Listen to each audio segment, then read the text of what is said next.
ನಮಸ್ಕಾರ ವೀಕ್ಷಕರೇ, ಯಶಸ್ವಿ ಟಿವಿಗೆ ಸ್ವಾಗತ. ನಾನು ರಮೇಶ್ ಶಿಕಾರಿ. ಇಂದು ನಮ್ಮೊಂದಿಗೆ ಈಶಾನ್ಯ ಪದವೀಧರದ ಸ್ವತಂತ್ರ ಅಭ್ಯರ್ಥಿಯಾದಂಥ ಶರಣು ಐಟಿ ಅವರಿದ್ದಾರೆ. ಅವರಿಗೆ ಕಾರ್ಯಕ್ರಮಕ್ಕೆ ಸ್ವಾಗತ ಸರ್. ನಮಸ್ಕಾರ ಸರ್. ಎಲ್ಲ ವೀಕ್ಷಕರಿಗೂ ನನ್ನ ನಮಸ್ಕಾರಗಳು. ಈಗಾಗಲೇ 2018ರ ಚುನಾವಣೆ ತಾವು ನೋಡಿದ್ದೀರಿ. ಈ 2024ರ ಚುನಾವಣೆ ಬಗ್ಗೆ ತಾವು ಏನು ಹೇಳಕ್ಕೆ ಇಷ್ಟಪಡ್ತೀರಂತ? ಸರ್, ಫಸ್ಟ್ ಆಫ್ ಆಲ್ ನನ್ನ ಹೆಸರು ಬಂದುಬಿಟ್ಟು ಶರಣ್ ಬಸಪ್ಪ SA ಅಂತ.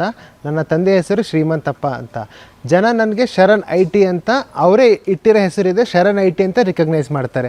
2018ರಲ್ಲಿ ನೋಡಿ ಸರ್, BJPಯಿಂದ ಶ್ರೀನಿವಾಸ್ ಅವರು ನಿಂತಿದ್ದರು, ಬಳ್ಳಾರಿಯಿಂದ. ಕಾಂಗ್ರೆಸ್ಸಿಂದ ಡಾಕ್ಟರ್ ಚಂದ್ರಶೇಖರ್ ಪಾಟೀಲ್ ಅವರು ನಿಂತಿದ್ದರು, ಮತ್ತು ಪ್ರತಾಪ್ ರೆಡ್ಡಿ ಅವರು ನಿಂತಿದ್ದರು JDSಯಿಂದ. ಲಾಸ್ಟ್ ಟೈಮ್ ಏನಾಯ್ತು ಅಂತಂದರೆ, ಗ್ರ್ಯಾಜುಯೇಟ್ ಎಲೆಕ್ಷನ್ ಇರೋದು, ಗ್ರ್ಯಾಜುಯೇಟ್ ಏನು ಪ್ರಾಬ್ಲಮ್ಸ್ ಇದೆ, ಇಶ್ಯೂಸ್ ಇದೆ, ಅದನ್ನು ವಿಧಾನ ಪರಿಷತ್ತಿನಲ್ಲಿ ಕ್ವಶನ್ ಕೇಳೋದ್ರ ಮುಖಾಂತರ, ಪ್ರತಿಭಟಿಸೋ ಮೂಲಕ, ಹೋರಾಟ ಮಾಡೋ ಮೂಲಕ, ಮತ್ತು ಇಲ್ಲಿರುವ ಗ್ರೌಂಡ್ ರಿಯಾಲಿಟೀಸ್ ಏನಿದೆ ಅರ್ಥಕೊಂಡ್ಬಿಟ್ಟು ಅದಕ್ಕೆ ಪಾಲಿಸಿ ಫ್ರೇಮ್ ಮಾಡೋಕ್ಕೆ ಮತ್ತು ನ್ಯಾಯ ಒದಗಿಸೋಕ್ಕೆ ಒಂದು ಪೋಸ್ಟ್ ಇದೆ, ಅದು ಗ್ರ್ಯಾಜುಯೇಟ್ MLC. ಅದಕ್ಕೋಸ್ಕರ ಗ್ರ್ಯಾಜುಯೇಟ್ MLCಗೆ ಯಾರೇ ಒಬ್ಬರು ನಿಲ್ಲಿ, ಅವ್ರ ಹತ್ರ ಒಂದು ಗ್ರ್ಯಾಜುಯೇಷನ್ ಮಿನಿಮಮ್ ಗ್ರ್ಯಾಜುಯೇಷನ್ ಇರಬೇಕಂತ ನಾವು ಅಂದ್ಕೊಂಡಿದ್ದೀವಿ, ವೋಟರ್ಸ್ ಅಂದ್ಕೊಂಡಿದ್ದಾರೆ. ಒಂದು. ಎರಡನೇದು, ಅವ್ರ ಪ್ರಾಬ್ಲಮ್ಸ್ ಅರ್ಥ ಮಾಡ್ಕೋಬೇಕು. ಮತ್ತು ಪ್ರೆಸೆಂಟ್ ಟ್ರೆಂಡ್ ಹೆಂಗಿದೆ ಅಂತಂದರೆ, ಎಲ್ಲ ಗ್ರ್ಯಾಜುಯೇಟ್ಸು ಯಾವ ಸ್ಟ್ರೀಮ್, ಒಂದು ಇಂಜಿನಿಯರಿಂಗ್ ಇರ್ಬೋದು, MBA ಇರ್ಬೋದು, BCom ಇರ್ಬೋದು, BBA ಇರ್ಬೋದು, ಡಾಕ್ಟರ್ ಆಲ್ಸೋ ಗ್ರ್ಯಾಜುಯೇಟ್, MBBS ಇರ್ಬೋದು, ಇಂಜಿನಿಯರಿಂಗ್ ಇರ್ಬೋದು, ಮೆನಿ ಗ್ರ್ಯಾಜುಯೇಷನ್ಸ್ ಇದೆ ಸರ್. ಮತ್ತು ಫಾರ್ಮಾದಲ್ಲಿರ್ಬೋದು. ಸೊ ಎಲ್ಲದನ್ನು ಅರ್ಥಕೊಂಡ್ಬಿಟ್ಟು ಬೇರೆ ಸೆಕ್ಟರ್ಸ್ ಅಂತಾರೆ, sectors IT BT sector, pharma sector, real estate ಇರ್ಬೋದು, ಮೆಡಿಕಲ್ ಇರ್ಬೋದು, ಹೆಲ್ತ್ ಇರ್ಬೋದು, ಮೆನಿ ಸೆಕ್ಟರ್ಸ್ ಇದೆ sir. Education, teachers also graduate ಅವ್ರು ಟೀಚಿಂಗ್ ಫೀಲ್ಡ್ ಹೋಗ್ತಾರೆ. ಈ ಥರ ಎಲ್ಲನ ಅರ್ಥಕೊಂಡ್ಬಿಟ್ಟು ಎಲ್ರಿಗೂ ಬ್ಯಾಲೆನ್ಸಾಗಿ ತೊಗೊಂಡ್ಬಿಟ್ಟು ಅವ್ರ ಪ್ರಾಬ್ಲಮ್ಸ್ ಏನಿದೆ ಅರ್ಥ ಮಾಡ್ಕೊಂಡು ಅದಕ್ಕೊಂದು ಪಾಲಿಸಿ ಫ್ರೇಮ್ ಆಗಿ ಅವ್ರಿಗೆ ಒಂದು ಸೊಲ್ಯೂಷನ್ ಸಿಗುತ್ತೆ ಅಂತಂದರೆ ಇದಕ್ಕೆ ಒಂದು ನ್ಯಾಯ ಒದಗಿಸಂಗೆ ಆಗುತ್ತೆ. ಬಟ್ ತಾವು ಕೇಳಿದ್ರಿ 2018 ಇದಕ್ಕೆ ಇವೇನು ವ್ಯತ್ಯಾಸ ಅಂತ. 2018ರಲ್ಲಿ ಡಾಕ್ಟರ್ ಚಂದ್ರಶೇಖರ್ ಪಾಟೀಲ್ ಹುಮ್ನಾಬಾದ್ ಅವರು ನಿಂತು ಗೆಲ್ತಿದ್ರು. ಎಲ್ಲಿದ್ದಾರೆ ಅವರು? 6 ವರ್ಷದಿಂದ ನಾನು ಸೀದಾ ಹೇಳ್ತೀನಿ, ಅವ್ರ ಮನೆಯಲ್ಲಿ ಮಲಗಿದ್ದಾರೆ 6 ವರ್ಷ. ಏನಂತಂದರೆ, ಯಾಕೆಂದರೆ ಗ್ರ್ಯಾಜುಯೇಟ್ ಕೂಗು ಅವ್ರು ಇಲ್ಲಿವರೆಗೂ ಸದನದಲ್ಲಿ ಕೇಳೇ ಇಲ್ಲ, ಮಾತೇ ಆಡಿದಿಲ್ಲ, ಒಂದು ಏನೂ ಕೆಲಸ ಮಾಡಿಲ್ಲ ಅವರು. ಯಾಕೆ? ಗ್ರ್ಯಾಜುಯೇಟ್ಸ್ ಕೇಳಲ್ವಾ? ಅಥವಾ ನಿಮ್ಗೆ ಯಾರು ಕೇಳೋರಿಲ್ಲ ಹೇಳೋರಿಲ್ಲ ಅಂತ ಈ ಥರ ಮಾಡ್ತೀರಾ? ಅದಕ್ಕಿಂತ ಮುಂಚೆ ಅದನ್ನೇ ಹೇಳ್ತೀನಿ ನಾನು. 2012ರಲ್ಲಿ ಅಮರ್ನಾಥ್ ಪಾಟೀಲ್ ಅವ್ರು ನಿಂತ್ಬಿಟ್ಟು ಗೆದ್ದಿದ್ರು ಅವರು BJPಯಿಂದ. ಅವರು ಯಾಕವ್ರು BJP ಅವ್ರು ಟಿಕೆಟ್ ಕೊಡಲಿಲ್ಲ? ಅವಾಗ KB ಶ್ರೀನಿವಾಸ್ ಅವ್ರಿಗೆ ಕೊಟ್ಟರು. ಸೊ ಕೆಲಸ ಮಾಡಲಿಲ್ಲ ಅಂತ ಕೊಟ್ಟಿಲ್ಲ ಅವರಿಗೆ. ಮತ್ತು ಇವರು ಡಾಕ್ಟರ್ ಚಂದ್ರಶೇಖರ್ ಪಾಟೀಲ್ ಅವರು ಏನು ಕಾಂಗ್ರೆಸ್ ಅವರಿಗೆ ಹಾಕಿದ್ರೆ ಕೆಲಸ ಮಾಡ್ತಾರೆ ಅಂತ ಗ್ರ್ಯಾಜುಯೇಟ್ ಓಟ್ ಹಾಕಿದ್ರು. ಅವ್ರಿಗೆ ಅಲ್ಟರ್ನೇಟಿವ್ ಇರಲಿಲ್ಲ. ಸೊ ಅಲ್ಟರ್ನೇಟಿವ್ ಇಲ್ದಕ್ಕೋಸ್ಕರ ಅವ್ರಿಗೆ ಓಟ್ ಹಾಕಿದ್ರು, ಅವ್ರಿಗೆ ಎಲ್ಲಿ ಬಂದರು. ಅವ್ರದ್ದು ಏನಂತ ಜನ ನೋಡಿದ್ರು ಗ್ರ್ಯಾಜುಯೇಟ್ಸ್. ಮತ್ತು ಅಮರ್ನಾಥ್ ಪಾಟೀಲ್ ಅವರು ಏನಂತ ನೋಡಿದ್ದಾರೆ. ಈ ಸತಿ ನಾನು ಕ್ಲಿಯರ್ ಹೇಳ್ತೀನಿ, ಸ್ವತಂತ್ರ ಅಭ್ಯರ್ಥಿನೇ ಗೆಲ್ಲುವುದು ಈ ಗ್ರ್ಯಾಜುಯೇಟ್ ಎಲೆಕ್ಷನಲ್ಲಿ. ಯಾಕಂದರೆ ಜನಕ್ಕೆ ಸಾಕಾಗಿದೆ, ಪಕ್ಷ ಅಂತ ಯಾಕೆ ಓಟ್ ಹಾಕೋಣ? ಈಗ ನಾರ್ಮಲ್ MP ಎಲೆಕ್ಷನ್ ಇರ್ಬೋದು, MLA ಎಲೆಕ್ಷನ್ ಇರ್ಬೋದು, ಅಲ್ಲಿ ವೋಟರ್ಸ್ ಯಾವ ಥರ ಇರ್ತಾರೆ ಅಂತಂದರೆ, ಎಜುಕೇಟೆಡ್ ಇರ್ತಾರೆ, ಇಲ್ಲಿಟ್ರೇಟ್ ಇರ್ತಾರೆ, ಒಬ್ಬ ನೌಕರು ಇರ್ತಾನೆ, ಕಸ ಹಿಡ್ಕೊಂಡು ಕೂಲಿ ಮಾಡಿ ಹಿಡ್ಕೊಂಡು ಎಲ್ಲ ಟೈಪ್ ಆಫ್ ವೋಟರ್ ಇರ್ತಾರೆ. ಅಲ್ಲಿ ಜಾಸ್ತಿ ಜನ ಗರೀಬರು ಇದ್ದಾಗ ಏನಾಗುತ್ತೆ, ದುಡ್ಡಿಗೆ ಖರೀದಿ ಆಗಿಬಿಟ್ಟು ಓಟ್ ಹಾಕಿಬಿಟ್ಟು ಪಾರ್ಟಿ BJP ಕಾಂಗ್ರೆಸ್ ಗೆಲ್ತಾರೆ. ಇಲ್ಲಿ ಗ್ರ್ಯಾಜುಯೇಟ್ಸ್ ಅಂತಂದರೆ ಒಬ್ಬರು ತಿಳಿದವರು ಒಂದು ಗ್ರ್ಯಾಜುಯೇಷನ್ ಮುಗಿಸಿರ್ತಾರೆ. 3 ವರ್ಷ ಗ್ರ್ಯಾಜುಯೇಷನ್ ಇರ್ಬೋದು, 4 ವರ್ಷ ಗ್ರ್ಯಾಜುಯೇಷನ್ ಇರ್ಬೋದು. ಅವರು ಅದಕ್ಕೆ ನಂತರ ಅವ್ರದ್ದು ಮೈನತ್ ಮಾಡಿ ಬಂದಿರ್ತಾರೆ. ಅವ್ರಿಗೆ ಗೊತ್ತಿರುತ್ತೆ ಕಾನೂನು ಅಂದ್ರೇನು, ನ್ಯಾಯ ಅಂದ್ರೇನು, ಸಮಸ್ಯೆ ಏನು ಅಂತ ಅದು ತಿಳ್ಕೊಂಡಿರ್ತಾರೆ. ಅದಕ್ಕೆ ಗ್ರ್ಯಾಜುಯೇಟ್ ಅವರು ಒಳ್ಳೆಯ ವ್ಯಕ್ತಿಗೆ ಆರಿಸೋ ಮೂಲಕ ಈ ಸತಿ 2024ರಲ್ಲಿ ಒಂದು ಒಳ್ಳೆಯ ಇಂಡಿಪೆಂಡೆಂಟು MLC ಆಗ್ಬೋದು. ಗ್ರ್ಯಾಜುಯೇಟ್ ಇರೋರು, ಪ್ರತಿಭಾವಂತರು ಮತ್ತು ಯುವಕರು ಒಂದು ನಮ್ಮ ಸದನದಲ್ಲಿ ನಮ್ಮ ಕೂಗು ತೊಗೊಂಡು ಹೋಗ್ಬೋದು ಅಂತ ಒಂದು ವಿಚಾರ ಹೊಂದಿದ್ದಾರೆ. ಅದು ನಾನೇ ನಿಲ್ಲಬೇಕಂತ ನಿಲ್ತಿಲ್ಲ. ನಮ್ಮ software engineers friends, MBA friends, ಮತ್ತು ನಾನು ಮೊನ್ನೆ MRMC ಒಂದು ಇಶ್ಯೂ ಮಾಡಿದ್ದೆ, ಸ್ಟೈಫಂಡ್ ಇಶ್ಯೂ.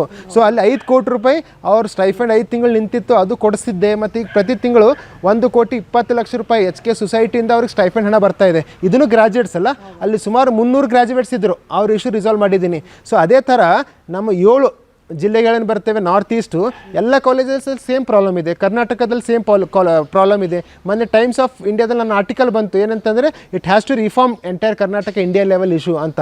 ಸೊ ಈ ಥರ ಗ್ರ್ಯಾಜುಯೇಟ್ಸ್ ಎಲ್ಲ ಕಡೆ ಪ್ರಾಬ್ಲಮ್ಸ್ ಇದೆ.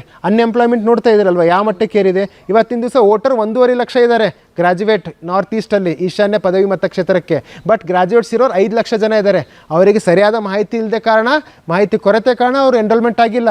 ಎನ್ರೋಲ್ಮೆಂಟ್ ಆದರೆ ಇವ್ರಿಗೆ ಪಾಠ ಕಲಿಸ್ತಾರೆ BJP ಕಾಂಗ್ರೆಸ್ಸಿಗೆ. ಗ್ರ್ಯಾಜುಯೇಟ್ ಶಕ್ತಿ ಏನಿದೆ, ಗ್ರ್ಯಾಜುಯೇಟ್ಸ್ ಯಾರು ಯುವಕರು ಅಥವಾ ವಿದ್ಯಾವಂತರು ಯಾರಿಗೆ ಇಂಡಿಪೆಂಡೆಂಟಿಗೆ ಓಟ್ ಹಾಕಿ ಗೆಲ್ಲಿಸ್ತಾರ ಕೆಪಾಸಿಟಿ ಇದೆ ಅಂತ ಪ್ರೂವ್ ಮಾಡ್ತಾರೆ ಅವರು. ಈಗ ತಾವೇ ಮೊನ್ನೆ ತಾನೇ ಇದರಲ್ಲಿ ಇದು ಮಾಡಲ್ಲಿ ಚುನಾವಣಾ ಆಯೋಗಕ್ಕೆ ತಾವು ಒಂದು ಟೀಕೆಯನ್ನು ಮಾಡಿದರೆ, ಯಾಕಂದರೆ ಒಂದು ಬೈಟು ಕೂಡ ತಮ್ಮದು ವೈರಲ್ ಆಗಿದೆ.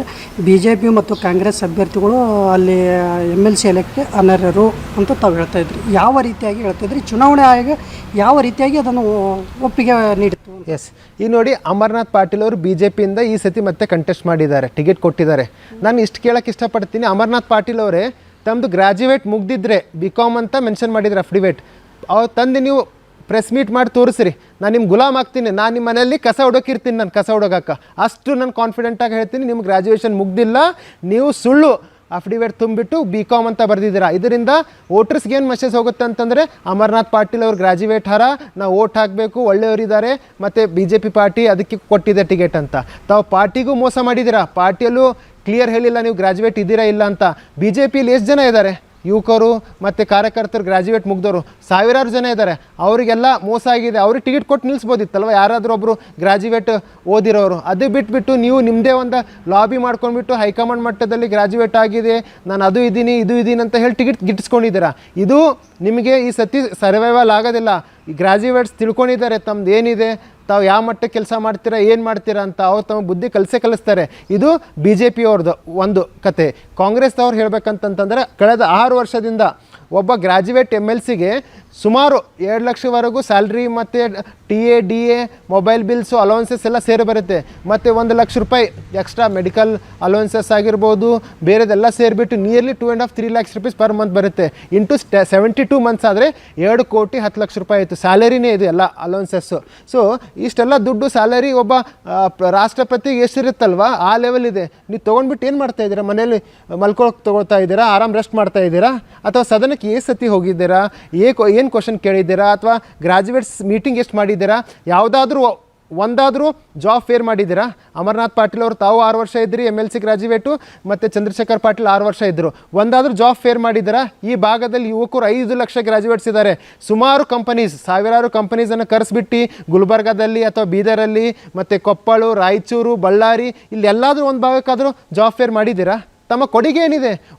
ಗ್ರ್ಯಾಜುಯೇಟ್ಸ್ ಎದಕ್ಕೆ ಓದ್ತಾರೆ ಅಂದರೆ, ಒಂದು ಜಾಬ್ ಎಂಪ್ಲಾಯ್ಮೆಂಟ್, ನಮಗೆ ಜಾಬ್ ಸಿಗಬೇಕು, ನಾವು ಮನೆ ನಡೆಸಬೇಕು, ತಂದೆ ತಾಯಿ ಸಾಕಬೇಕು, ಹೆಂಡತಿ ಮಕ್ಕಳು ಸಾಕಬೇಕು, ನಾವು ಸ್ಟ್ಯಾಂಡ್ ಆಗಿರಬೇಕಂತ.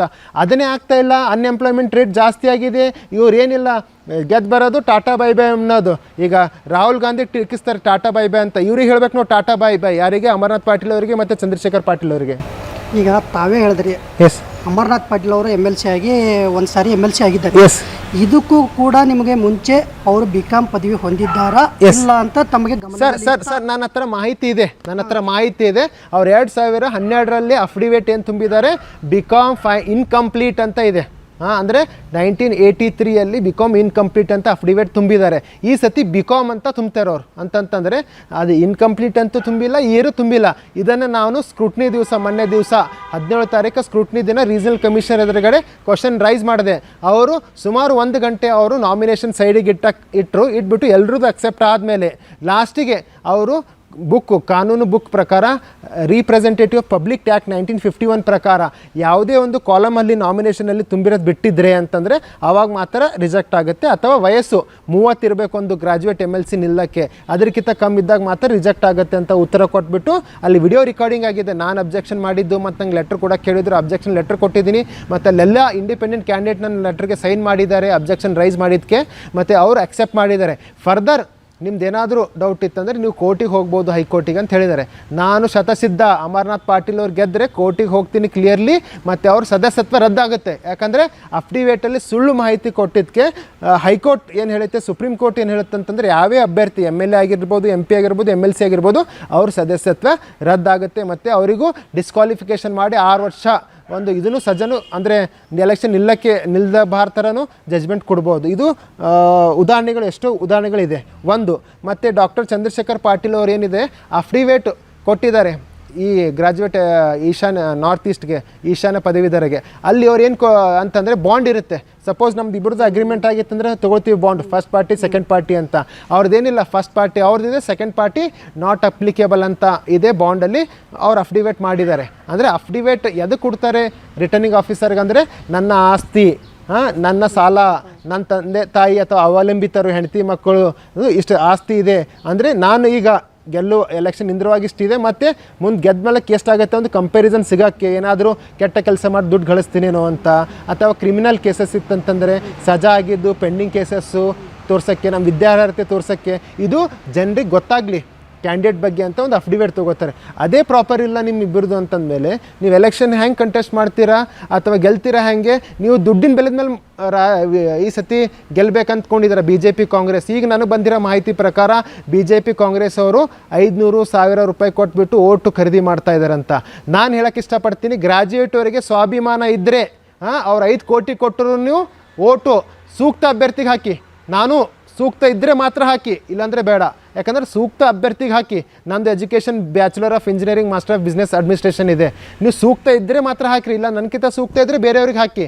ಬಟ್ ಯಾರು ದುಡ್ಡು ಕೊಡ್ತಾರಲ್ವ, ದುಡ್ಡು ಕೊಡೋಕ್ಕೆ ಬರ್ತಾರಲ್ವ, ಯಾವುದೇ ಕಾರಣಕ್ಕೆ ದುಡ್ಡು ತೊಗೊಳ್ಬೇಡಿ, ಓಟು ಹಾಕಬೇಡ್ರಿ ಅವ್ರಿಗೆ. ಯಾಕಂದರೆ ನಿಮ್ಮನ್ನು ಅವ್ರು 500 ರೂಪಾಯಿಗೆ 1000 ರೂಪಾಯಿ ಖರೀದಿ ಮಾಡ್ತಾರೆ 6 ವರ್ಷಕ್ಕೆ ಅಂತಂತಂದ್ರೆ ಇದು ಯಾವುದು ಒಂದು ನ್ಯಾಯನ ಅಥವಾ ನಿಮ್ಮ ಸ್ವಾಭಿಮಾನ ಖರೀದಿ ಮಾಡ್ತಾ ಇದ್ದಾರೆ. ಯಾಕಂದರೆ MLA ಎಲೆಕ್ಷನಲ್ಲಿ MP ಎಲೆಕ್ಷನಲ್ಲಿ ಯಾರು ಕೂಲಿ ನಾಲಿ ಮಾಡ್ತಾರೆ, ಗರೀಬರು ಇರ್ತಾರೆ, ಅವ್ರಿಗೆ 500,000 ಕೊಟ್ಟು ಖರೀದಿ ಮಾಡ್ತಾರೆ. ಅದೇ ಮನೋಭಾವನೆ ಬಂದಿದೆ ಗ್ರಾಜ್ಯುಯೇಟ್ ಅವ್ರಿಗೂ ನಾವು ದುಡ್ಡು ಕೊಟ್ಟು ಖರೀದಿ ಮಾಡ್ರೆ ಗೆಲ್ತೀವಿ ಅಂತ.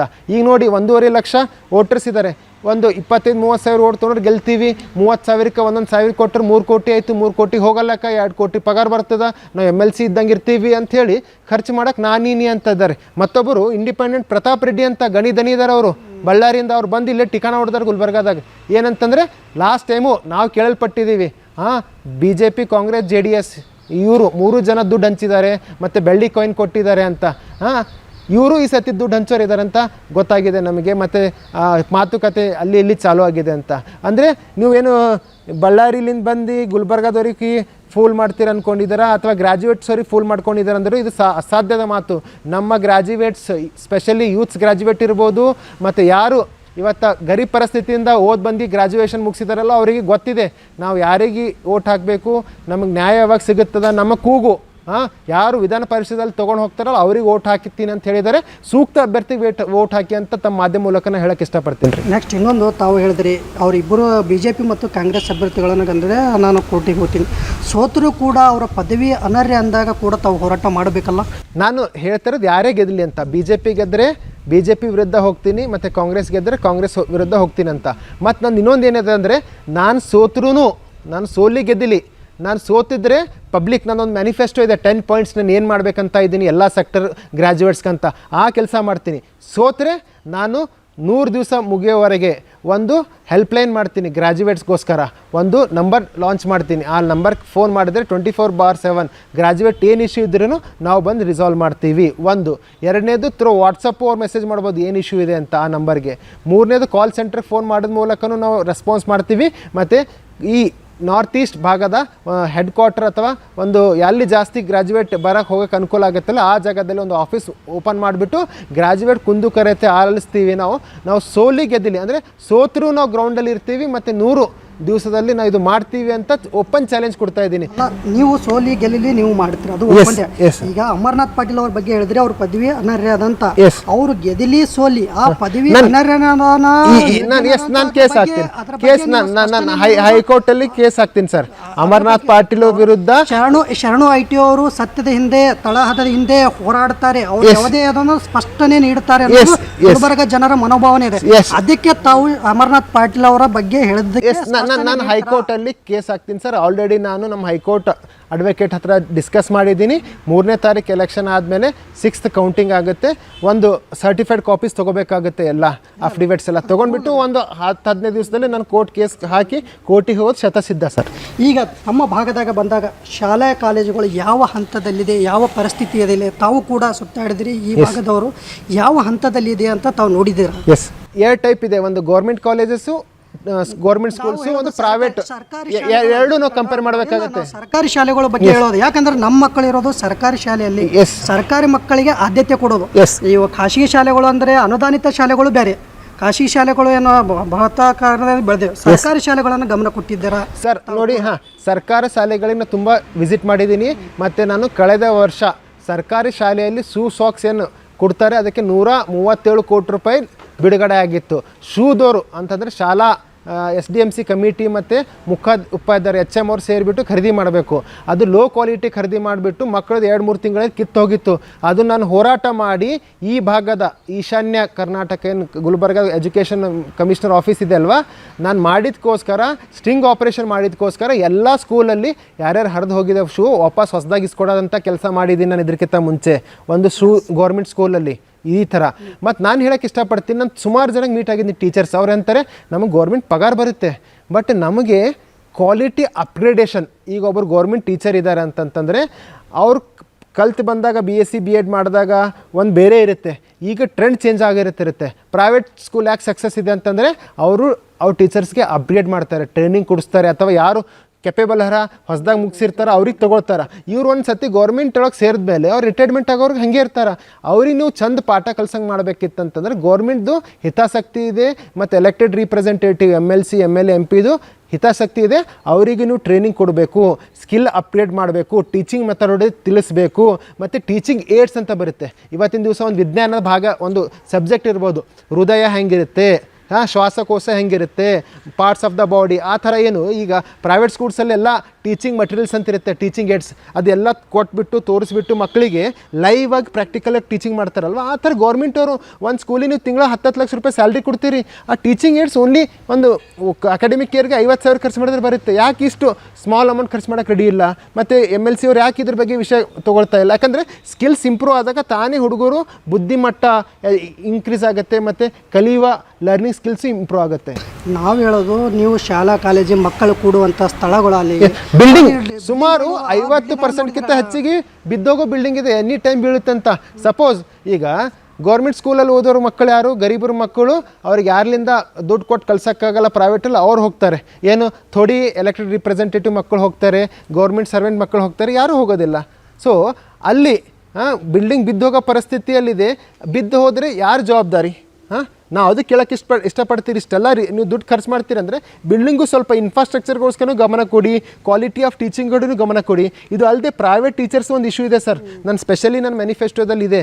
ಏನಂದರೆ ಪ್ರೈವೇಟ್ ಟೀಚರ್ಸ್ ಏನಂತಂದರೆ ಅವರು 8,000 6,000 5,000 10,000 ಅವ್ರದ್ದು ಪಗಾರ ಕೊಡ್ತಾರೆ. ಅವ್ರ ಫೀಸ್ ಕಲೆಕ್ಟ್ ಮಾಡೋದು 1,000 ಅಲ್ಲ ಲಕ್ಷಾಂತರ ರೂಪಾಯಿ ಹುಡುಗರ ಹತ್ರ. ಬಟ್ ಫೀಸ್ ಹೆಂಗೆ ಅವ್ರಿಗೆ ಸ್ಯಾಲ್ರಿ 6, 8, 10,000 ಕೊಡ್ತಾರೆ. ಅವ್ರು ಅಷ್ಟರಲ್ಲೇ ತೊಗೊಂಡ್ಬಿಟ್ಟು ಒಳ್ಳೆ ಕ್ವಾಲಿಟಿ ಆಫ್ ಟೀಚಿಂಗ್ ಮಾಡ್ತಾರೆ ಅವರು. ನಾನು ಕೇಳೋಕ್ಕೆ ಇಷ್ಟಪಡ್ತೀನಿ, ನಾನು MLC ಗ್ರ್ಯಾಜುಯೇಟ್ ಆಗಿ ಬಂದರೆ ಇಮಿಡಿಯೇಟ್ ನನ್ನ ಪ್ರೈವೇಟ್ ಟೀಚರ್ಸ್ ಏನು ಇಶ್ಯೂ ಫೇಸ್ ಮಾಡ್ತಾ ಇದ್ದಾರೆ, ಒಂದು ಸ್ಯಾಲ್ರಿ ಇರ್ಬೋದು, ಅವರಿಗೊಂದು facility in terms of insurance ಇರ್ಬೋದು, PF ಇರ್ಬೋದು, ಇವೆಲ್ಲ ಇಂಪಾರ್ಟೆಂಟ್ ಇದೆ. ಯಾಕಂದರೆ ಅವ್ರದ್ದು ಲೈಫ್ ಸೆಕ್ಯೂರ್ ಆಗಬೇಕು. ಈಗ ಗೌರ್ಮೆಂಟ್ ಟೀಚರ್ಸ್ ಹೆಂಗೆ ಸೆಕ್ಯೂರ್ ಇದಲ್ವ, ಪ್ರೈವೇಟ್ ಟೀಚರ್ಸ್ದು ಸೆಕ್ಯೂರ್ ಆಗಬೇಕು. ಅವ್ರು ಕೂಗು ಕೇಳೋರು ಯಾರೂ ಇಲ್ದಂಗೆ ಆಗಿದ್ದಾರೆ. ಅವ್ರ ಕೂಗು ನಾನು ಕೇಳಿಬಿಟ್ಟು ನಾನು ಇದಕ್ಕೆ ಹೋರಾಟ ಮಾಡ್ತೀನಿ ಅಂತ ನಾನು ಹೇಳ್ತೀನಿ. ಈಗ ಕಲ್ಯಾಣ ಕರ್ನಾಟಕದಲ್ಲಿ 5,000 ಕೋಟಿ 3,000ರಿಂದ 5,000 ಕೋಟಿ ಬಂದವು. ಇಂಥ ಶಾಲಾ ಕಾಲೇಜಿಗೆ ಇನ್ನೂವರೆಗೆ ಬಳಸಿಲ್ವಾ ತಾವು ತಮ್ಮ ಪ್ರಕಾರ? ಸರ್ ಅವರು ಬಳಸ್ತಾರೆ. ಹೆಂಗಂತಂತಂದರೆ ಎಕ್ಸಾಂಪಲ್ KKRDBಯಿಂದ 5,000 ಕೋಟಿ ಬಂದಿದೆ. ಅದರಲ್ಲಿ ಸುಮಾರು ಒಂದು 20-25% ಎಜುಕೇಷನ್ ಬೆಳೆಸ್ಬೇಕಂತಿದೆ. ಅಂದರೆ 1,000 ಕೋಟಿ ರೂಪಾಯಿ ಬಳಸ್ತಾರೆ. ಅಂಥವ್ರಿಗೆ ಬಳಸ್ತಾರೆ ಅಲ್ಲಿರೋ ಆಫೀಸರ್ಸು, ಚೇರ್ಮನ್ನು, ಮತ್ತು ಬೇರೆ ಬೇರೆ ಪೊಸಿಷನ್ ಅವ್ರಿಗೆ ಬೇಕಾದವರಿಗೆ ಟೆಂಡರ್ ಕೊಡೋದು. ನೀವು 100 ಕೋಟಿ ಪ್ರಪೋಸಲ್ ತೊಂಬ, ನೀ 50 ತೊಂಬ, ನೀ 70 ತೊಂಬ ಅಂತಂಬೋದು ಅಲ್ಲೇ ಮಿಲ್ ಜುಲ್ಕೆ ಅದಾದ ತಿಂದುಬಿಡ್ತಾರೆ. ಅವ್ರಿಗೆ ಇವರು ಕೇಳೋದು ಅಧಿಕಾರ ಇರಲ್ಲ 50%ನಾಗ ನೀವು ಏನು ಎಕ್ಸಿಕ್ಯೂಟ್ ಮಾಡಿದ್ರಂತ. ಯಾಕಂದರೆ ಆಲ್ರೆಡಿ 50% ತೊಗೊಂಡು ಎಲ್ಲೋ ಸ್ವಿಸ್ ಬ್ಯಾಂಕ್ನಾಗ ಇಕ್ಕಿರ್ತಾರೆ, ಎಲ್ಲೋ ಆಸ್ತಿ ಮಾಡಿರ್ತಾರೆ. ಮತ್ತು ಅವ್ರಿಗೇನು ಕೇಳೋ ಅಧಿಕಾರ ಇರ್ತಾರೆ, ಅವರು ಅದು ತೊಗೊಂಡು ಹೋಗ್ತಾರೆ, ಒಂದು 10% ಇಂಪ್ಲಿಮೆಂಟ್ ಮಾಡಲ್ಲ.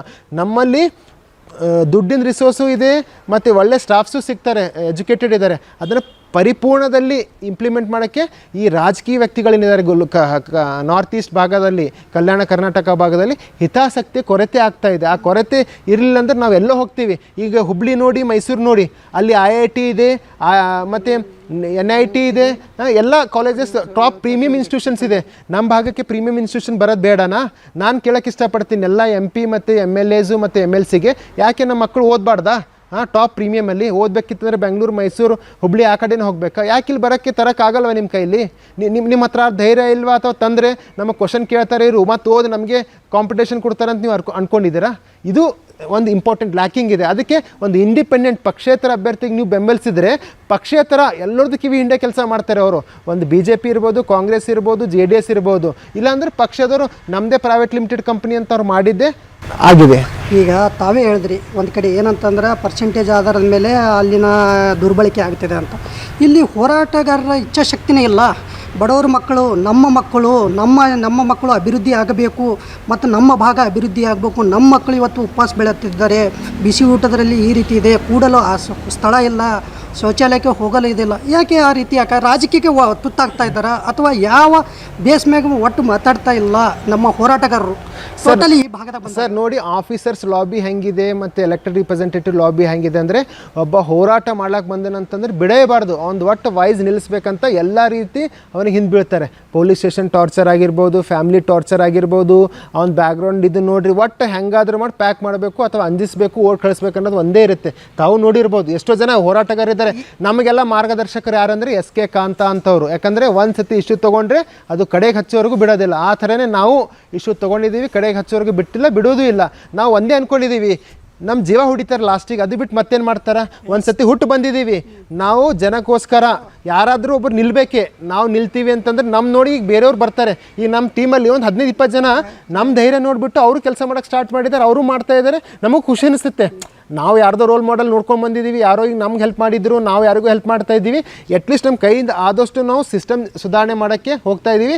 ನಮ್ಮ ಅಪೋಸ್ ಇರೋದು ಸಿಸ್ಟಮ್ ಸುಧಾರಣೆ ಮಾಡೋದು. ಆ ಥರ ಇವತ್ತಿನ ದಿವಸ ಒಬ್ಬ ಶರಣ ಐಟಿ ಇರ್ಬೋದು, 20 ಜನ ಫ್ರೆಂಡ್ಸ್ ಇವರು ಮಾಡ್ತಾ ಇರ್ಬೋದು.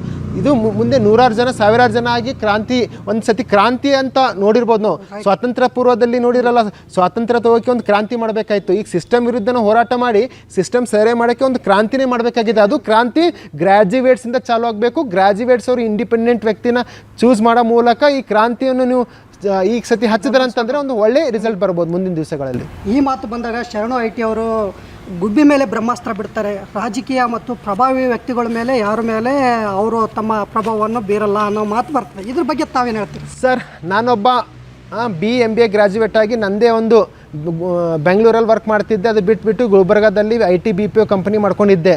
ನಾನು ರಾಜಕೀಯ ಬರಬೇಕಂತ ಎಲ್ಲೂ ಅಂದ್ಕೊಂಡಿರಲಿಲ್ಲ. ನಾನು BJP ಅವರು ನನಗೊಂದು ಪ್ರಾಜೆಕ್ಟ್ ಕೊಟ್ಟರು MP ಎಲೆಕ್ಷನಲ್ಲಿ 2019ರಲ್ಲಿ. ಉಮೇಶ್ ಜಾಧವ್ ಇರ್ಬೋದು, ಭಗವಂತ್ ಖೂಬಾ ಅವರು ಇರ್ಬೋದು, ಅವ್ರು ಇಬ್ಬರದು ಕ್ಯಾಂಪೇನ್ ಮ್ಯಾನೇಜ್ಮೆಂಟ್ ನಮ್ಮ ಕಂಪ್ನಿಯ ಜೊತೆ ಅಗ್ರಿಮೆಂಟ್ ಮಾಡಿದ್ರು. ನನ್ನ ಹತ್ರ ಇನ್ನೂ ಅಗ್ರಿಮೆಂಟ್ ಇದೆ. ಏನಂದರೆ, ನೀವು ಕಾಲ್ ಸೆಂಟರ್ ನಡೆಸಬೇಕು, ಅವ್ರು ಫೇಸ್ಬುಕ್ ಪ್ರಮೋಟ್ ಮಾಡಬೇಕು, ವಾಟ್ಸಪ್ ಮತ್ತು ಟೆಕ್ಸ್ಟ್ SMS ಎಲ್ಲ ಕ್ಯಾಂಪೇನ್ ಸ್ಟ್ರಾಟಜಿ ಅಂತ. ನಾನು ಮಾಡಿದೆ ಅದು. ನಾನೊಂದು ಕಂಪ್ನಿ ಜೊತೆ ಟೈಅಪ್ ಇದೆ, ಅದ್ರ ಪ್ರಕಾರ ಮಾಡಿದೆ. ಅಲ್ಲಿ ಏನಾಯ್ತಂದರೆ, BJP ಕಾಂಗ್ರೆಸ್ ಹಾವು ಮುಂಗ್ಲಿ ಆಟ ಇತ್ತು ಗುಲ್ಬರ್ಗಾದಲ್ಲಿ. ಈಗಿರುವ AICC ಅಧ್ಯಕ್ಷರು ನಿಂತಿದ್ದರು, ಮತ್ತು ಬೀದರಲ್ಲಿ ಈಶ್ವರ್ ಖಂಡ್ರೆ ನಿಂತಿದ್ದರು. ನಮ್ಮ ಮೇಲೆ ಗುಬ್ಬಿ ಮೇಲೆ ಬ್ರಹ್ಮಾಸ್ತ್ರ ಆ ಥರ ನಮ್ಮ ಮೇಲೆ ಆಫೀಸ್ ರೇಡ್ ಮಾಡಿಬಿಟ್ಟು ನಮಗೆ ಹರಾಸ್ಮೆಂಟ್ ಮಾಡಿದರು. 100 ಮಂದಿ ಗುಂಡಾಗಳು ಬಂದಿದ್ದರು, ನಮಗೆ ರೋಡಿಗೆ ತಂದರು, ಎಲ್ಲ ಮಾಡಿದರು. ಆವಾಗ ಅಂದ್ಕೊಂಡೆ ನಾನು ಇರಬೇಕು ಈ ಸಿಸ್ಟಮಲ್ಲಿ ಅಂತಂದರೆ ನಾನು ಇವರೆದ್ರ ತೊಡೆ ತಟ್ಟಾಗಿ ಮಾತ್ರ ಆಗುತ್ತೆ. ಒಂದು BJP ಇರಲಿ, ಕಾಂಗ್ರೆಸ್ ಇರಲಿ. ಆವತ್ತಿನ ದಿವಸ BJP ಅವ್ರು ಯಾರೂ ಬರಲಿಲ್ಲ. ನನ್ನ ಮೇಲೆ FIR ಆಯಿತು. ನಾನು ಕೋರ್ಟಿಗೆ ಹೋದಾಗ ಸೆಕ್ಷನ್ 171H ಅಲ್ಲಿ ಅಪ್ಲೈ ಆಯಿತು. ನನ್ನ ಹತ್ರ 20,000 ರೂಪಾಯಿ ಇರಲಿಲ್ಲ. ಒಬ್ಬ ಅಡ್ವೊಕೇಟನ್ನು ಹೈರ್ ಮಾಡಿಬಿಟ್ಟು, ಅಂದರೆ ಫೀಸ್ ಕೊಟ್ಬಿಟ್ಟು ಕೇಸ್ ನಡ್ಸೋಕ್ಕೆ.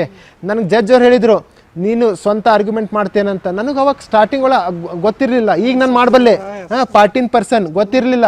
ನಾನು ಕೇಳಿದೆ, ಮೇಲಾರ್ಡ್ ನನಗೆ ಗೊತ್ತಿಲ್ಲ ಅಂತಂತ. ಅವ್ರು ಹೇಳಿದರು, ಇದಕ್ಕೆ 300 ರೂಪಾಯಿ ದಂಡ ಆಗುತ್ತೆ ನೀವು ಗಿಲ್ಟಿ ಪ್ಲೀ ಮಾಡ್ಕೊಂಡ್ರೆ ಅಂತಂತ. ನಾನಂದ್ರೆ ನಾನು ಗಿಲ್ಟಿನೇ ತಪ್ಪೇ ಮಾಡಿಲ್ಲ, ಮತ್ತು ಹೆಂಗೆ ಅಂತಂತ ಕೇಳಿದೆ ನಾನು. ಇದಕ್ಕೆ 300 ರೂಪಾಯಿ ದಂಡ ಅದ, ನೀವು ಕಟ್ತೀರಂದ್ರೆ ಓಕೆ, ಇಲ್ಲಾಂದ್ರೆ ಇಮಿಡಿಯೇಟ್ ವಾರೆಂಟ್ ಇದು ತಗೋರಿ, ಬೇಲ್ ತಗೋರಿ, ಯಾರಾದರೂ ಹೊಲ ಇದ್ದವ್ರು ಪಾಣಿ ತಂದು ಹಚ್ಚಿರಿ, ಇಲ್ಲಾಂದ್ರೆ ನಿಮಗೆ ಜೈಲಿಗೆ ಕಳಿಸ್ತೀವಿ, ಇಲ್ಲಾಂದ್ರೆ 300 ದಂಡ ಕಟ್ಟಿ ಗಿಲ್ಟಿ ಪ್ಲೀ ಮಾಡಂದ್ರು. ನನಗೆ ಅವಾಗ ಇಮಿಡಿಯೇಟ್ 300 ರೂಪಾಯಿ ಹೋದ್ರೆ ಪರವಾಗಿಲ್ಲಪ್ಪ, ನಾವು ಹೊರಗೆ ಬರಬೇಕಂತ 300 ರೂಪಾಯಿ ಕಟ್ ಬಂದೆ.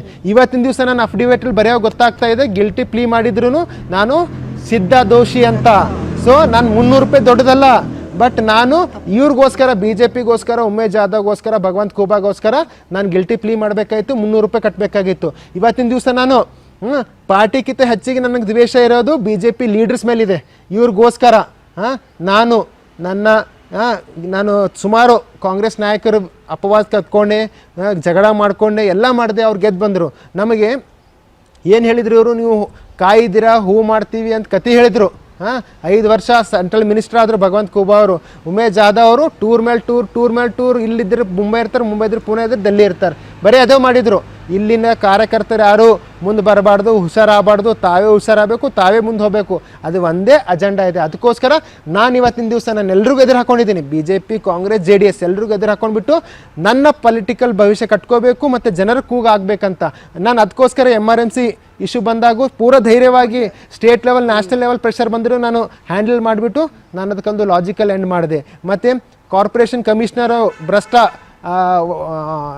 ಎಕ್ಸ್ ಕಾರ್ಪೊರೇಷನ್ ಕಮಿಷನರ್ ಶಂಕರಣ್ಣ ವಣಿಕ್ಯಾಳ್ ಅವರು ಲಂಚದಲ್ಲಿ ನಾನು ಜೈಲಿಗೆ ಕಳಿಸಿದೆ. ಇದು ಹಿಸ್ಟ್ರಿ ಎಲ್ಲಿ ಕರ್ನಾಟಕದಲ್ಲಿ ಫಸ್ಟ್ ಸೀನಿಯರ್ KS ಆಫೀಸರ್ ಹೋಗಿದ್ದು.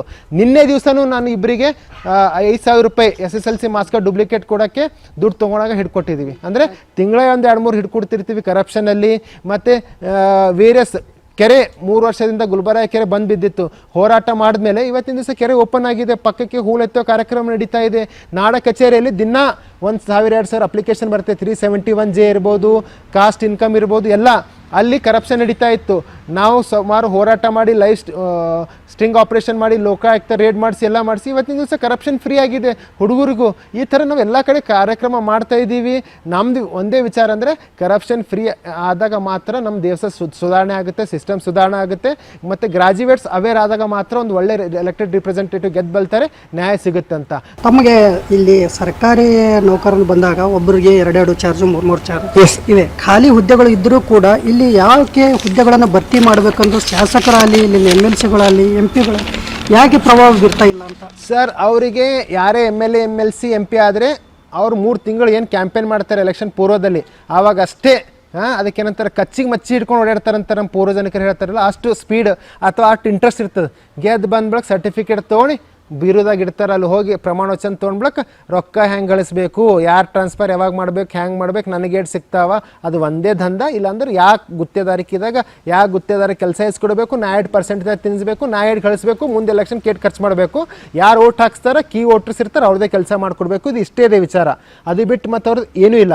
ಎಕ್ಸಾಂಪಲ್ ಹೇಳಬೇಕಿತ್ತಂದರೆ ಗುಲ್ಬರ್ಗ ಯೂನಿವರ್ಸಿಟಿಯಲ್ಲಿ ನಾನು ಹುಟ್ಟಿರೋದ ವರ್ಷ 1988 ಇದೆ.